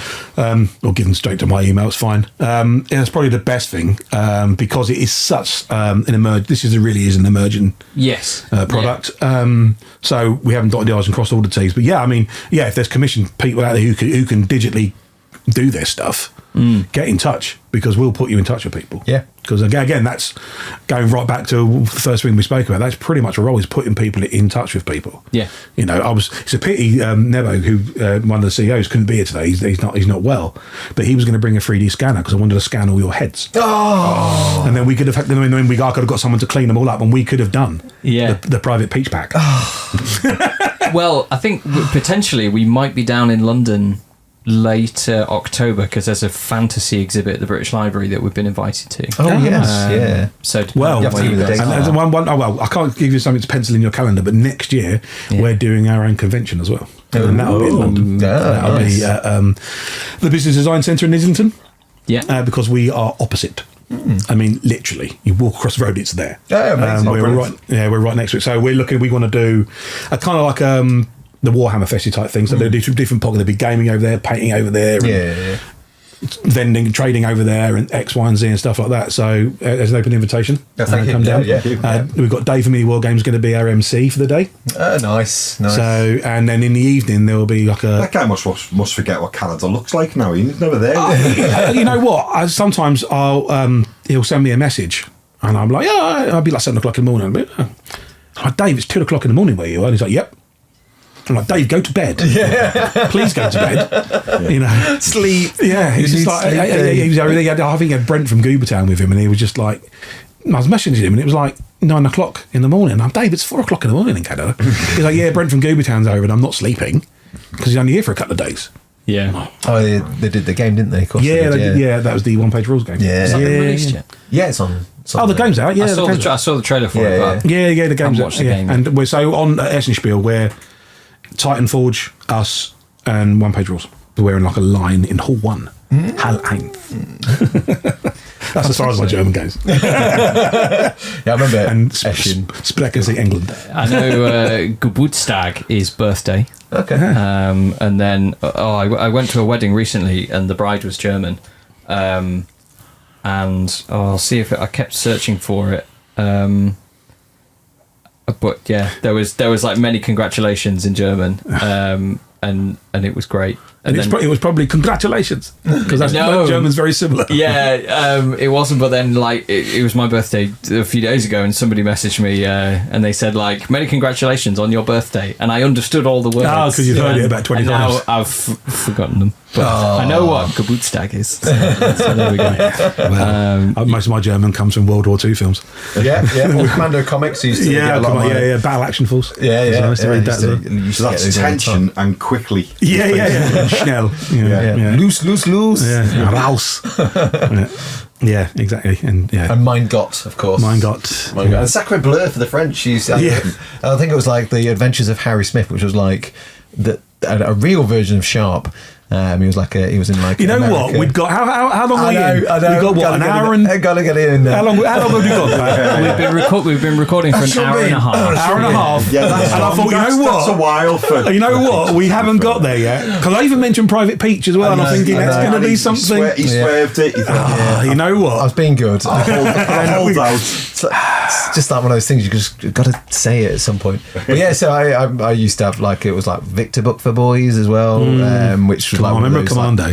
Commando and Commando and Battle. yeah. Battle of War and Commando were the three that I used to get. Those are in the attic. Well, I used to get Battle because it teamed up and became Battle Action Force. Because when Palitoy brought out our version of G.I. Joe. And it was what was the baddie called? Because he was like Baron Ironblood. Yes, he looked like Ming the Merciless a bit. Yes, you're with the metal face. Yeah, the big metal. We had the kind of Ned Kelly helmet on. Yeah. I still collect them. I follow them because a channel that I really, really love. I'm blessed and go and have a look at them. They haven't got a lot of subscribers, but they're great. Is Leicester Vintage Toy Shop. Yeah. And they have lots of Toy Shop on Tour. Toy Shop on Tour. Yeah. Great guys. Yeah. And they do whole episodes dedicated to stuff like that. Yeah, they've been down my neck of the woods. They were in a shop in Portsmouth. They're lovely. Two really cool guys. Yeah. I was going to say they run a shop in Leicester, only one now because Gav has gone and opening his own shop. Yeah, he has, hasn't he? Yeah. They do a lot of that stuff, especially and it means a lot to them because obviously Palitoy were based in Leicester. The thing they talked about, which I always loved, was they called Friday Night Falcons, which was when it would be like the end of the working day at Palitoy and everyone would go home. Some of the guys would stay behind and they'd switch the machines back on and they'd knock a load of Millennium Falcons out, just put them in a plastic bag, take them to the pub, sell them to someone at the pub for their kids, and then they had beer money. Amazing. Friday Night Falcons. I just thought it was a brilliant idea. You can get away with that kind of thing nowadays. Blimey. I remember the bin. I remember the bins at the full jawed bins. Yeah. Before they used to padlock them. And you just go, what have we got in there today? Oh, there's 3/4 of a Bane blade in there. We used to have the plastic sprue bin in the actual studio. Used to get raided. There used to be a couple of guys that would just come with clippers and they were like the hyenas and the vultures of the department. They were just like picking them clean. I remember doing that one day at a games day when they used to have like the tables. You had the sprue table. You used to be able to sit there like the conversion table. I remember sitting there with my own clippers going, I'll sit down and do a conversion. You're sitting there just gluing some chaff together. And I'm like, I'm taking away a devastator Marines. Whole swatting. To be fair, I wouldn't blame you. Yeah. They had so many sprues. I worked a couple of those. Ali used to run them as well because he used to do the Scrap Demon. Yes, I love those things. Yeah, Scrap Demon. Yes, Scrap Demon. Gosh, Demon. Which he made a Golden Demon style thing just out of sprue. Yeah. And scrap. His face was like a towel gun drone or something. I think so, yeah. It's Yeah. probably changed over the years. But they kind of made a mould of it. But yeah, just made his own Golden Demon just out of bits of sprue. I've got one of the proper ones. Oh, have you? I've got a silver. Oh, have you? Yeah. Was it bronze and you sprayed it silver? Yeah. No, I found it in the full jar bin. It was gold and he sprayed the silver because he doesn't like to brag. Yeah. I don't like to. You know what? This will make all my mates laugh if they're watching because I don't like to mention that I've got a gold. No. Apparently. Yeah. So it wasn't what it was. If I had one, it'd be on the show every day. It was a while ago. It was 2006. I'm just going to crush everyone's dreams now. So I behind the scenes, often would go and get a cup of tea from Q Lab because they had Yorkshire tea. Because at the time the Bugmans didn't do Yorkshire tea, whatever. So I'd go to Mick and Ray and get a cup of tea, and then Mick would be there and he'd have like all these statues. And I'm like, oh, cool, what are these? Like, no, they're just resin. I just sprayed that one's bronze and I just put some boot polish on it to make it look up. And I was like, oh. That's the illusion broken. Oh no, the horn broke on one of mine years ago. I glued it back on. Visions of them being used as like door stops and stuff. I got one trophy from, it was the LGT a few years ago. I was in a narrative and I got best army theme, and they gave me this trophy. It's like this. You could kill someone with it. It's solid plaster, big gold thing, and it is. I tell you could do someone a mischief with it. It's like wow. Yeah, where's a bloody ton this thing? Yeah, whereas nowadays they're just like, 3D printed. Yeah, 3D printed. Yeah. Games Workshop does 3D print. There we go. That's what actually they do, because isn't on the big table in the exhibition hall, the big Ultramarine being attacked, I think the Marnius Calgar, or no, not Marnius, Rabute Gilliman right in the top, I think that's a 3D print. Is it? Because it's the folder unscanned and made bigger. Oh, I did not know that. I think so. Popular. It's bigger than a normal one. Yeah. So they've either done something. They've either done the trick with a resin with a silicone mold where you can put it in isopropyl alcohol and it makes the mold bigger.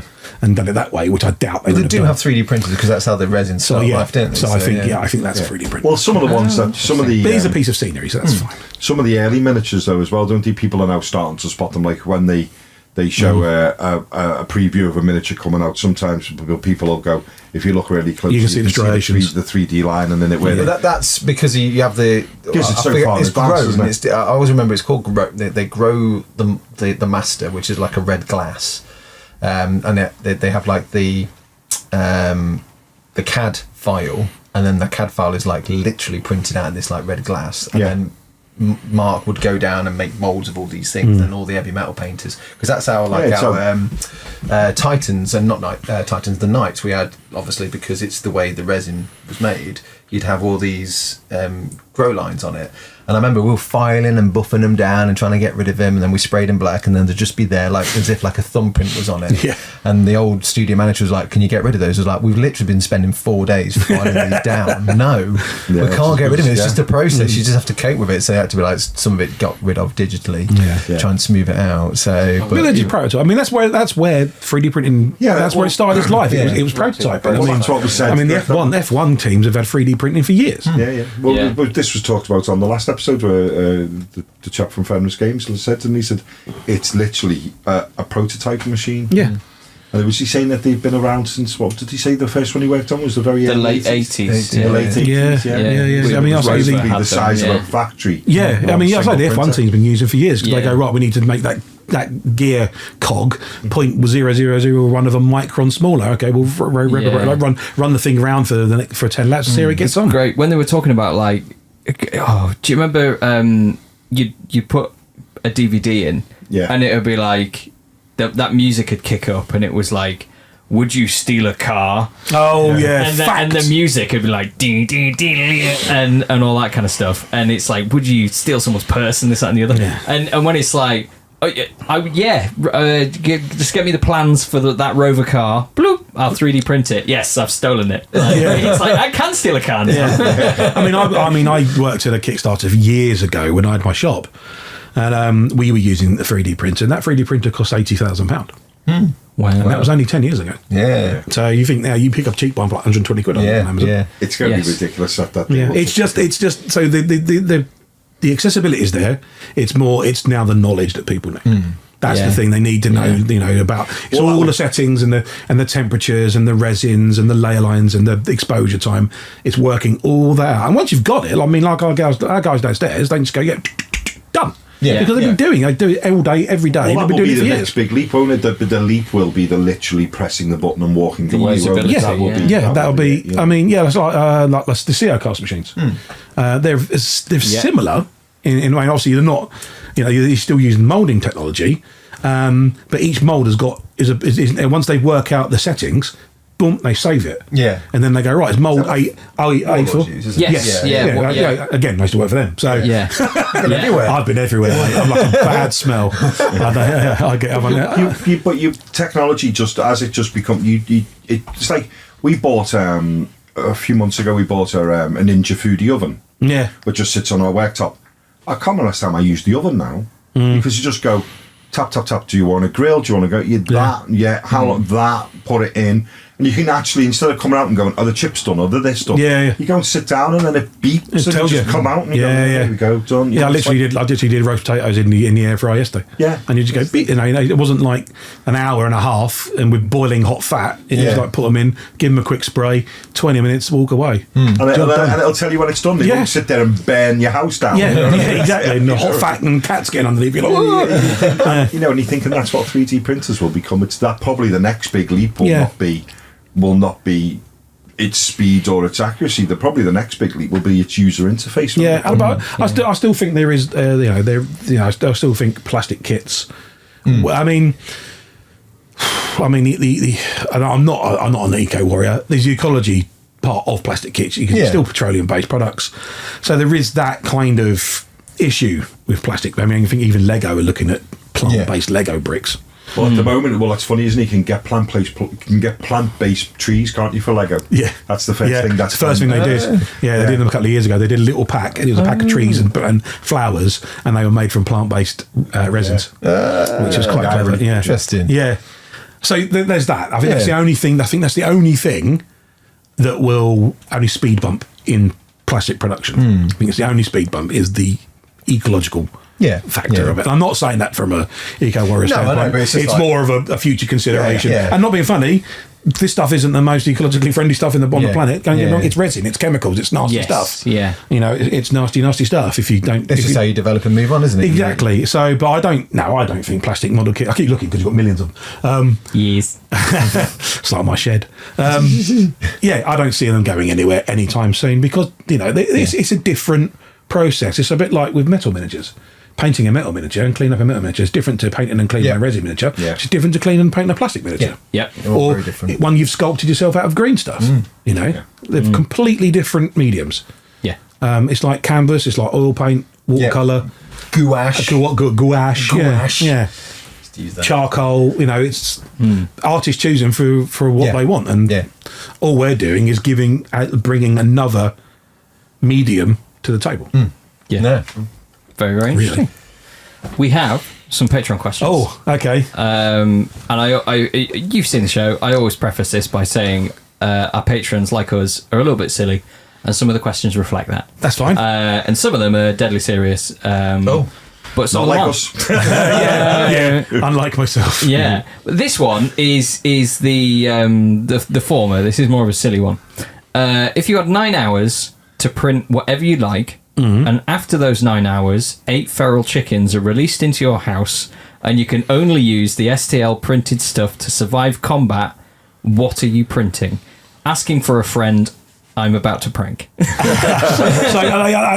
I 3D printing a miniature or am I 3D printing Anything. You've got use it as a weapon. You've got 9 hours. And I can print anything to fend off 8 feral chickens. That'll be a baseball bat. Yeah. I think so. Well, you can. There is naughty files out there for 3D printing handguns, isn't he? Yeah. We were only discussing that the other day because obviously there was that big thing a few years the problem ago. was you can get them on a plane, couldn't you? Because you get through the metal detectors. Yeah, there was a big thing years ago, wasn't it, when 3D printing first started appearing, when the FDM machines were like MakerBots and they came as like a Meccano kit. And I think the first thing you 3D printed was another part of your 3D printer. Yeah, that's right. And that's someone, I think it just explodes. I think someone did it and it just nearly blew off someone's hand. Well, it's the human race, isn't it? The minute you got this new medium of how to build something. Right, weapon. It's the 2001 moment, isn't it? Yeah, it's the hit you picking up the bone. The only weapon I want, which I saw recently, it wasn't 3D printed. It was laser cut wood, and you make a Tommy gun. I've seen it. Is it fire elastic bands? It fires elastic bands, It's but amazing. what it does is it has loads of like doweling. Yeah. In the drum mag, so as it's firing elastic bands, it's just chucking rounds out for no reason whatsoever. It's amazing. I've seen that. The reason is because it's cool. It's cool. Yeah. It's the reason why pictures of Space Marines have cases coming out of their caseless round ammunition. Yeah. It's the same reason. I always quite like the idea of one of them salt guns for getting rid of flies. Yeah, but the bug assault things. Yeah, I want to get one because I can't stand flies. They're my thing. Yeah. I hate a fly. I've got a fly swatter. Look, it's about the size of a tennis racket, and it's electrified. They come anywhere near me. They go. Oh wow! If you keep doing it, you can smell them burning. So maybe you could print one of that. So I mean, it's an interesting ethical question that. Okay. I'll let you either. I used to live in Essex. Oh, hang ethics. on for that. Ethics, yeah. Is there anything that people might go? Can we put this on? You're like, no. So like weapons and that kind of thing, or like. So we have a not safe for work filter. So we do get some of the more salacious, Risque. models. Slanesh inspired. More so. So we do get them. We are not about censorship. One of our core goals is we don't censor. Yeah. Okay. Obviously, if there's a huge backlash, and if obviously there are certain things you kind of go no, but no, we don't censor. Yeah. So we just have filters for it. Oh, okay. So yeah. if you're not looking for it, you won't find it. Yes. Yeah. But so could somebody put the blueprint for a gun on there? I think we know what we'd probably seek legal advice on that one because we wouldn't be equipped. Yeah. Ethically, I would say no. I wouldn't put it up, but we're not about censorship. Yeah. So it's a grey area. That's a moral grey area. It's a grey area because we're not about censorship. We know it's the community's there for everything. Yeah. Yes, 90%. I would say 90% of our visitors are looking for STLs for tabletop games. Yeah.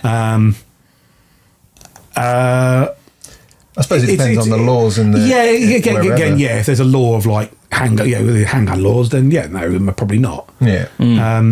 It's a grey area. It is a grey area. It's not one I'm probably not equipped to deal with. Yeah, it just as soon as like I didn't really think of it because I'm like, yeah, miniatures. Oh my god, the owl bear looks like it's painted. Whoa, and then like, give me a gun. I mean, like it's such a different. but you could put. I mean, what's saying you could put a 3D print of a dagger, like a and an elven dagger.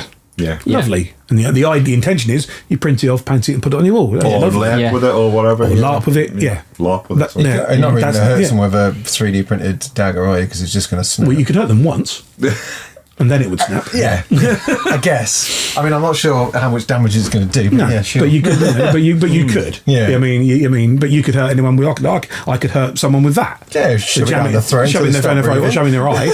Yeah. I guess the difference is that's not designed to hurt someone. Yeah, but is that dagger also designed? No, it's designed as a decorative part. It's like buying Weta Workshop, replicas. Yes. You could still kill a man with that sword. Yeah. Because it's steel. Yeah. It's like baseball bats. But at the same point in time, the flip side to that is you could go out into the forest and fell a tree, and if you sat there long enough, you could make a longbow. Yeah. It's all materials can ultimately end in someone's Again, we're life, going can't back they? to that the monkey picking up a bone thing. It's anything is an offensive weapon. Yeah. I guess like if you went to a forest and you're like, I'm going to make a longbow and I'm going to shoot that person, like that's on you. Like if a third party supplied a weapon, then like I don't know, is there a duty of care? Yeah, but then do you go back? Give you permission to go and chop a tree down? But then do you go back to the person who designed the chainsaw so you could cut down the tree? Do you go back to the person who designed the knife that you could whittle it? Do you go back down to the person who planted the tree? I mean, I'm not equipped to answer that's these one questions. of Louise's Come on, Pat, we want to know the laws of it. Tell us. That's one of the icebergs, right? It's one of those icebergs. How far deep do you go? Yeah. So I couldn't find any popcorn, so I'm just going to... Yeah, that's it. And I guess like the onus is on the person that commits the crime. Like they've done it. It's the premeditation. Yeah. That's the ultimate thing. Yeah. That's the thing, though, I suppose, if you're making a longbow, you'd have to really be annoyed with them, wouldn't you, to get started that way. Oh, God, yeah. You can't find the right tree. Oh, my God. But they actually, I don't know whether they still did it, but they used to do like father and son weekends where you would go and camp in a forest and you and your child would be there with experts who would teach you how to make a longbow. That sounds amazing. I'd do that. Because I think it was the idea of the fact that obviously at one point in time in England, every man knew how to make one. Had to have one, didn't you? Yeah. So can't you still shoot a Welshman in Norfolk on a Wednesday? I thought it was Chester. Is it Chester? You used to be able to shoot a Scotsman from the wall of York as well, if I something like that. Yeah, Yeah, that's understandable. There we go. Understandable. But that's I love all Scottish people. yeah.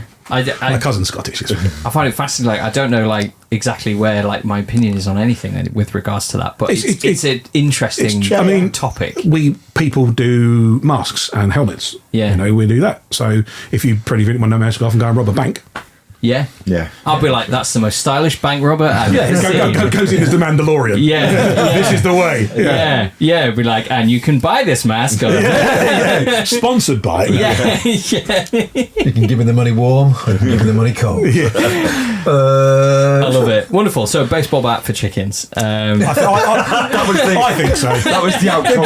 They're big enough. You're going to get with a swing. You're going to get something, aren't you? Yeah. With a chicken, they're pretty sturdy. Yes. I think we've kind of covered this one. It said if you were a giant like GW, how would you incorporate this into your business model and product line? Which was kind of like the Wolfie bits. Add-on bits. Yeah. And he says, how long until we can print cheese? You can print food. Yes, you can print food. I've seen they're looking at doing it for like space missions. Oh, fantastic! Replicators. I saw a from Faux Hammer. Shout out to Ross. He does loads of 3D printing stuff. Spelled FAUX, like your French way. And he had a chocolate 3D printer. But you put like a cartridge in, which is like fondant, and then he printed like a Space Marine bust. And sprayed it with like... That's next, isn't it? Coming to Warhammer World, isn't it? Next Easter. But that still has, you're still taking the chocolate and all you're doing is changing the shape of it. As long as you can make, if you're doing something like with FDM, which is how you probably do it with an FDM printer, as long as you can turn a solid into a liquid and it quickly turns back into a solid, you can 3D print with anything.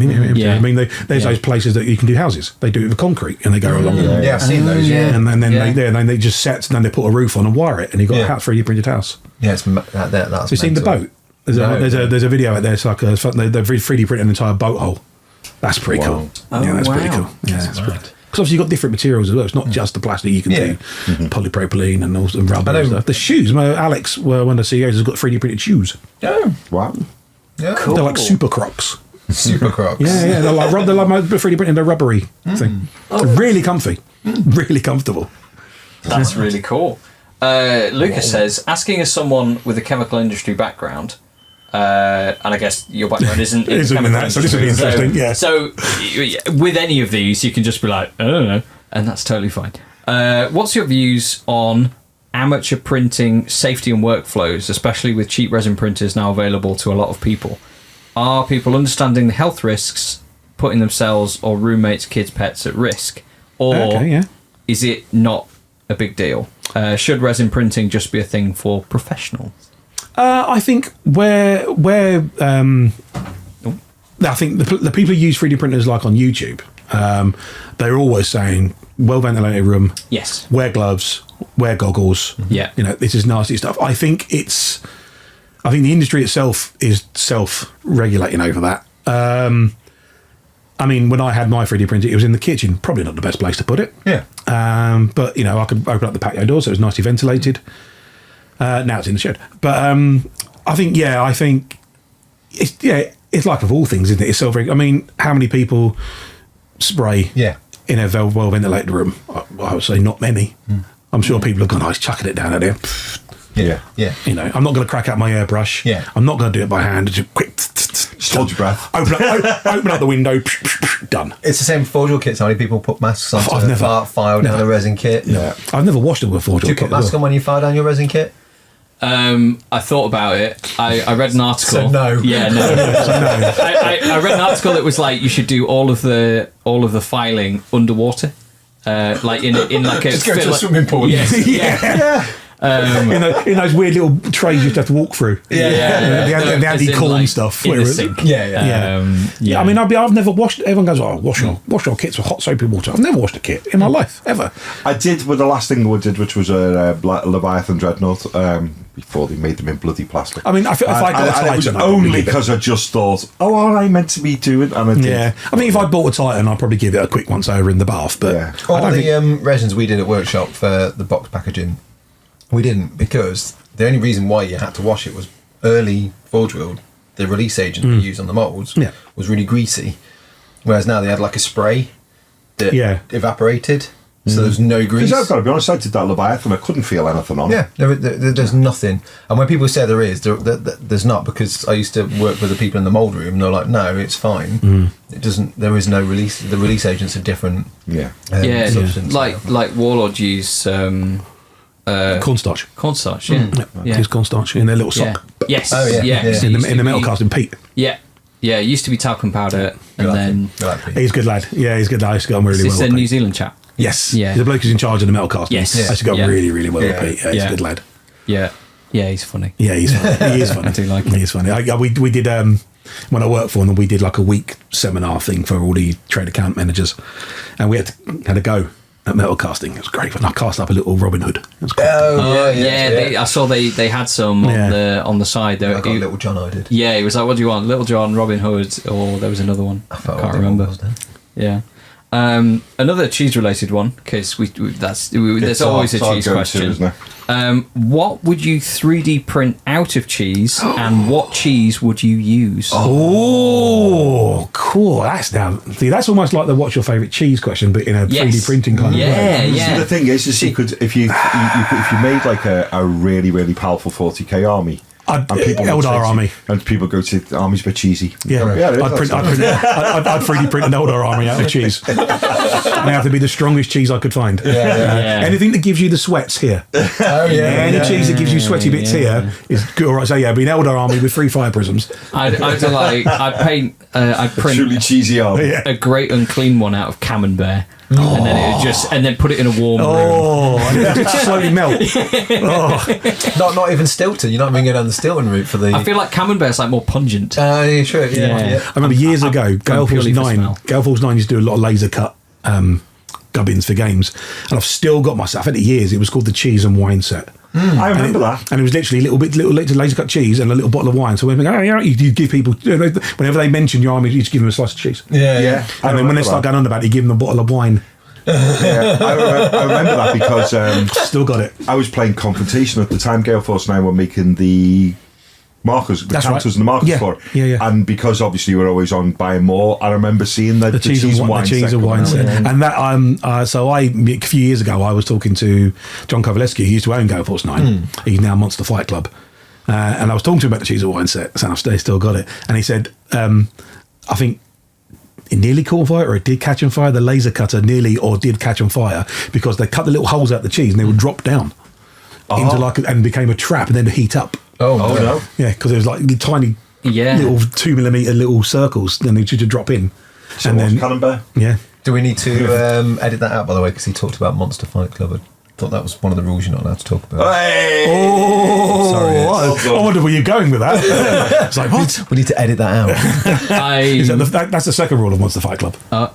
Fight right. Sorry. So, Oh, See, I got it. I I'm got glad it. you did. So hopefully some viewers. Yeah. That was done a good. That few was good. jokes which have That gone was over really his good. head. You know what? I am quite short. I've never heard that before. That's pretty good. I might have to use that next week. I'll use that next week. I'm sure they're they're there. patronising me now. No, I'm serious. I'm serious. They've been around for years, and I've never thought of that. And I'm usually pretty good at those things. That was good. I enjoyed that. Yeah. I forgot you were the only one that did.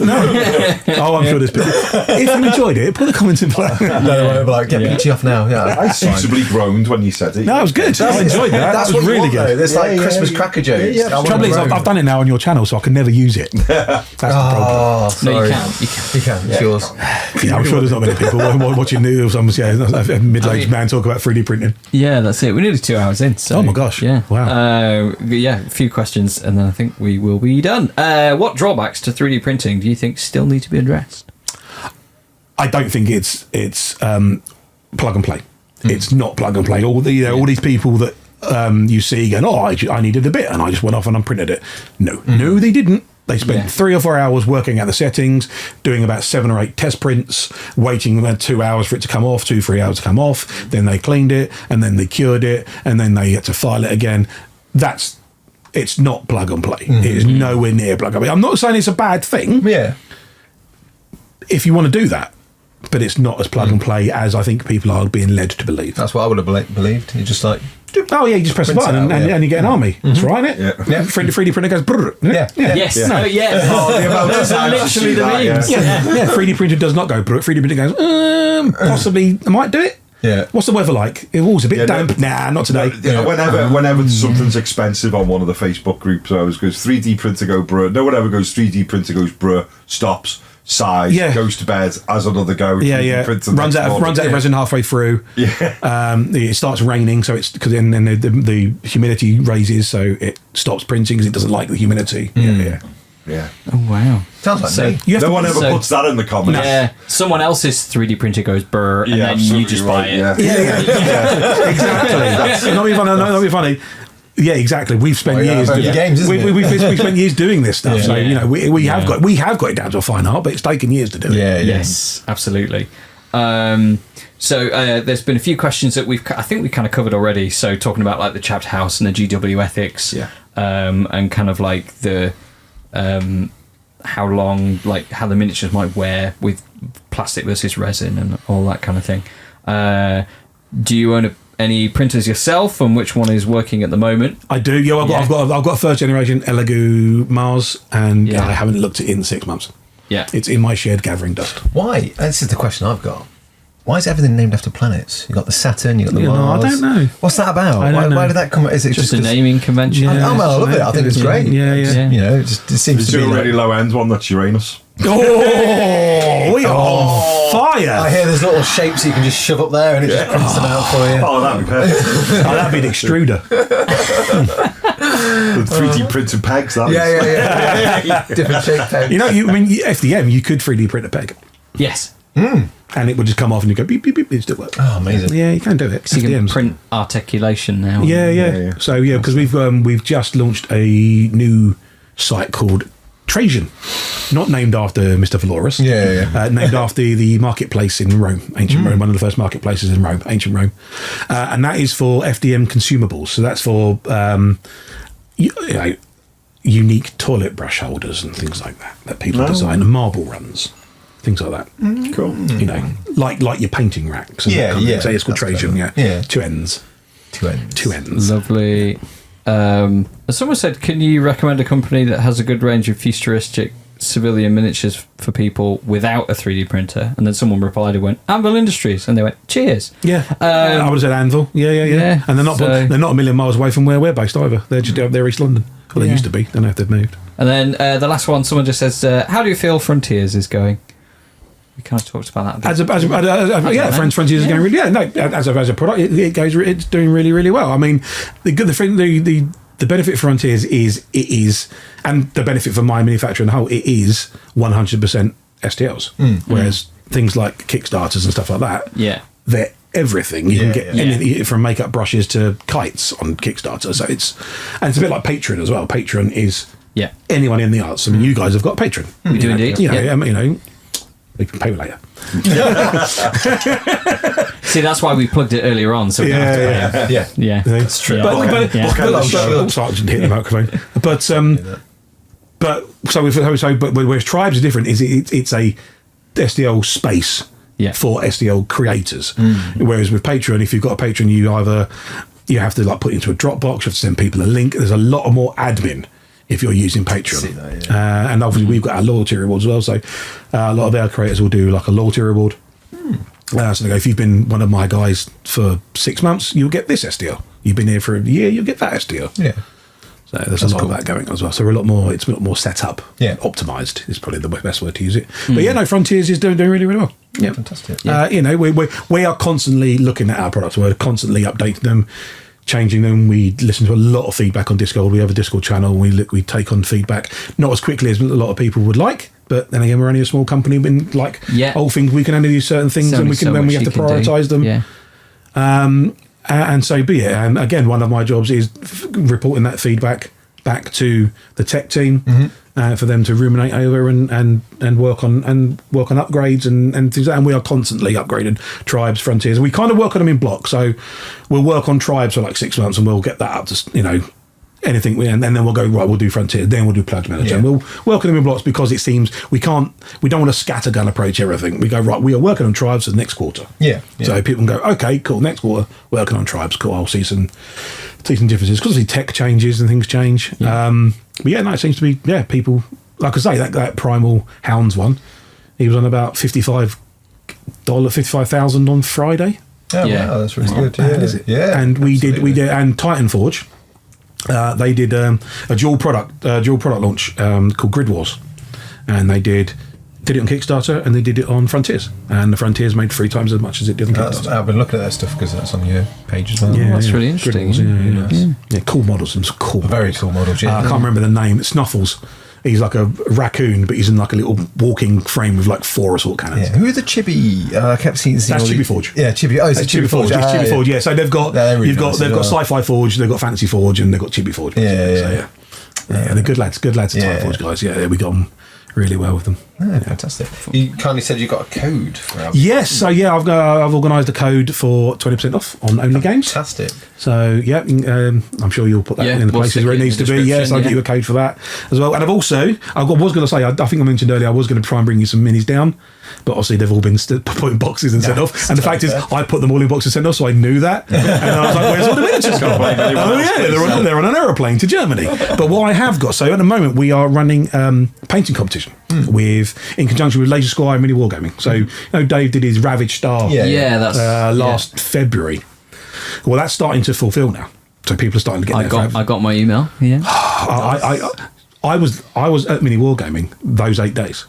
Those 8 days of the campaign, I was there. I was in Canada. Oh wow! And because I was in Canada, I forgot to pledge. So it was going on all around me, and I completely forgot to pledge. But anyway, that's my main student. But but then they're now doing their next 2 ranges. So they're doing the Amari Dwarves and the Gorkog. So like an alien race and a dwarven race. So we teamed up with them when we're doing a painting competition. If you've got one of the there's STLs, you can 3D print. There's free STLs, and you can 3D print them. You can get them available for My Mini Factory for free. Get them. But if you haven't got a 3D printer and you want to get involved, you can go to Only Games. You can buy them, buy 1, buy 2, buy 3. You can enter as many times as you like. Yeah. Well, you get into 3 times, one of each. On there, so you can get physical models. If you've got Ravish Star Pledge and you've got one of the Valkyrie models, you can use that because it's the same one as the one of the models. Okay. So even if you don't have to go out and buy another model, you can and the Amari and the Gorkog you won't see physically for at least 12 months. Right. Okay. Because they're not even gone to their game found yet. Yeah. So they've got to do the game found and then it's got to fulfill at least it's going to be at least 12 months down the line. So you're going to get 2 unique models that you won't get for at least 12 months. Oh, that's amazing. Wow. So, and because of that, I've got one of each for you. So I've got the Valkyrie, which you've probably got. They haven't yes. arrived yet. So, but- and I've got one of the Gorkog aliens, Ooh. and I've got one of the Amari Dwarven Warriors. Ooh. So they are from Only Games. So yeah, you know. So we all need to paint one up and You just go to mymanyfactory.com and go to competitions, and it's on there. Brilliant. So yeah, because we did a competition early part of the year called the Red Scribe, and that was done with Lost Odyssey. So that was the Lord of the Rings Red Scribe competition, and hopefully we're going to do a lot more of this sort of stuff because I really enjoyed putting it together. I got all the again. Got some lovely Wave 2 paint sets from Tooth and Coats. They're in the prize pool. Yeah.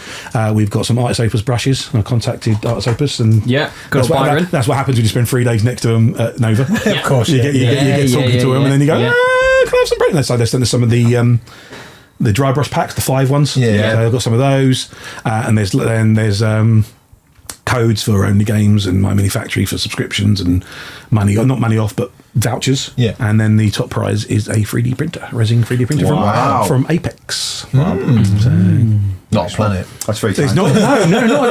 no. Well, the press love trying to think like they're thinking they're the pinnacle because they're called Apex. Yeah. But I don't know if you've seen you might have seen it, but it's huge. It's like this. Oh wow. And it goes, it's a big build plate like that. So it's a cool printer. It's a big top of the range one. So yeah, that's the main prize. And it cost you an STL that you've printed at home, or I think these are like 12 quid each. Yeah. That's great. Yeah. Got a preference to Aliens, Chaos Space Marine guys, or Space Dwarves? I'll take whatever's left. Yeah, I'm the same. I reckon we should do a blind pick. That'd be cool. Yeah. Maybe we should do it now. Oh, that'd be exciting. So I'm going to enter. Obviously, I can't win. Top, middle, or bottom? Yeah. Well, the sort of man I am, bottom. Oh, that's good. You get the Valkyrie? The Valkyrie. Valkyrie. Detail on that. Left or right, Pat? Ooh. I'm not going to make a joke about politics. I'm going to go... Straight down the middle. Yeah, I can't. Left, please. You're going to go your left? My left. Your left. Yes. Oh, I know what one that is. I've got dwarf. Oh, I've got the alien thing. You've got the Amari. They've got at Nova. They had the full range. Amazing! Yeah. They've got big mechs. They're big walking mechs. The ones they've got. They're amazing. And the Gorkog got like worms coming out of the ground. Well, you like and these tiny little bugs. Like these tiny little, almost like... You said ducks then. No, like in Starship Troopers, little bugs that carry the big brain bug. Yeah. Like those little tiny... They've got little things like that. Amazing. Yeah. You could paint them up as like giant ladybirds and stuff. They're Dwarfs were my first army. Oh, yeah. So it makes sense. Yeah. Pat painted some rusty-looking Tyranids a little while back for a challenge. Okay, cool. So maybe reinstitute an old custom and bring that back. Not Prima Nocte. Don't want to do that. No, not that custom. Oh, no, not that one. Bring that one back. Can't remember what that is. That's from Braveheart. That's Braveheart, yeah. Right, yeah. The first night of the bride's wedding day, the Lord of the land shall take her. Yes, So, yeah. breathe them out. Breathe if we can't. Force them out. We'll breathe them out. Such a good role. Terrible film. Oh, yeah. Historically, it's a good film. Yeah. Historically, it's a terrible film. Yeah, because it's the wrong era. Everything's wrong. Yeah. Everything is wrong. That's lovely. But they've come out really well. Yeah, they're really good, aren't they? Really good. Yeah, I've sent some to Dave, so hopefully he's got them today. Yeah, yourself, man. But, Fantastic, lovely. thank you. Well, we're going to look at all these 3D prints. We should probably finish before people say, "Show me pictures of them." Yeah.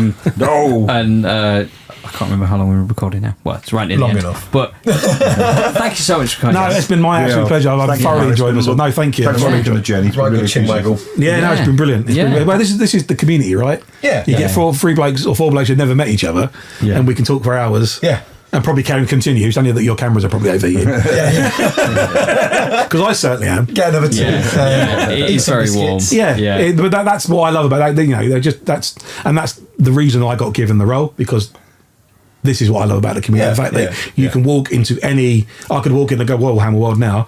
Start talking to a guy at a gaming table. Yeah. Yeah. Yeah. Obviously, Wakely's done his turn, but you know, I'm not that guy. But you know, and he'll stand there and he'll have a conversation with you. Yeah, absolutely. And you'll share like, oh, I'll follow you on this, and you can share numbers, and next time, you know, and that's what I love about this hobby. Yeah, And yeah. that's what my job is in my mini factory is fostering that. Yeah. You know, basically my mini factory isn't a server. You know, we are people. There are people there. We do game. We do paint. We have regular gaming and painting nights at work in the office and stuff. We need to make a short of this so you can give it to your wife's friends. Yeah. What do you do? What do you Well, do? I talk to people and send stuff out to people. What do you But do? ultimately, though, your job is getting people together, isn't it? Yes. Basically. Yeah, exactly. And I've done it all my life in the various roles that I've worked in, because I've worked for so many companies, and I've never really left any of them on bad terms. A couple of them I have, but it's not been the people, it's Yeah. been the company. Yeah. So I've retained all these, you know, friendships and camaraderie with people. And when someone comes up to me and goes, "Oh, I'm thinking about doing a thing, I just don't know where to go," I go, "Hang on a minute. Yeah. What? You two need to talk." Off you go. Yeah. And it happened at UK Games Day. So I was talking to one of the buyers from Asmodee, and he was like, "Oh, I've been trying to get hold of the guys from Tooth and Coats for months about doing their paint range." And I went, "Hang on a minute, Pete?" Yeah. He went, "What?" I went, "Talk to this fella about paint." He went, "All right." And that's what I've done my entire working life. I've never been paid for it. Now I'm being paid for it, which is amazing. Yeah. And it's just putting people in touch with people, and that's what I like to do. And I like people to succeed. Yeah. I like people who've got good ideas. I like to see those ideas realised. And I think in the current technology where we are, I think people who've got these ideas can have them realised nowadays.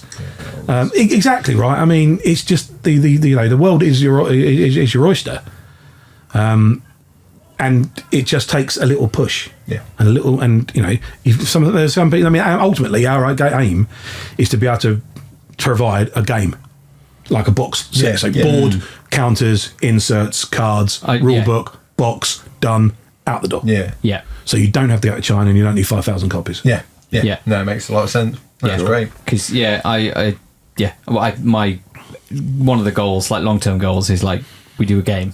Yeah.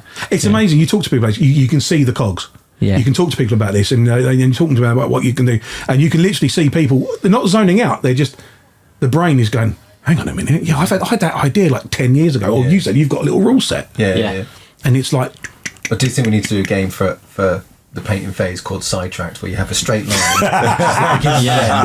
There's so much stuff So- happens to take you a off. bit like Scrabble, so sharp would be a triple word square. I think there needs to be a sidetracked drinking game. Yeah. Card-based, of The course, viewers can come up with the rules. Like I say, or fascinating. I say Sean Bean or Sharp. Yeah. Or And, when I like, was at Games Workshop. we get off. I'll do when I was in the army. Oh, you go, bastard. That's the end goal. Someone stick that in the comments, and we'll see how many people we can give alcohol poisoning. Right. We tried to finish. Yeah. We got sidetracked. Yeah. We'll finish. Wonderful. Thank you very much, everybody. Thank you all. Thank you. No, thank you. It's been awesome. Cheers, Reese. Bye. Yeah. Pleasure.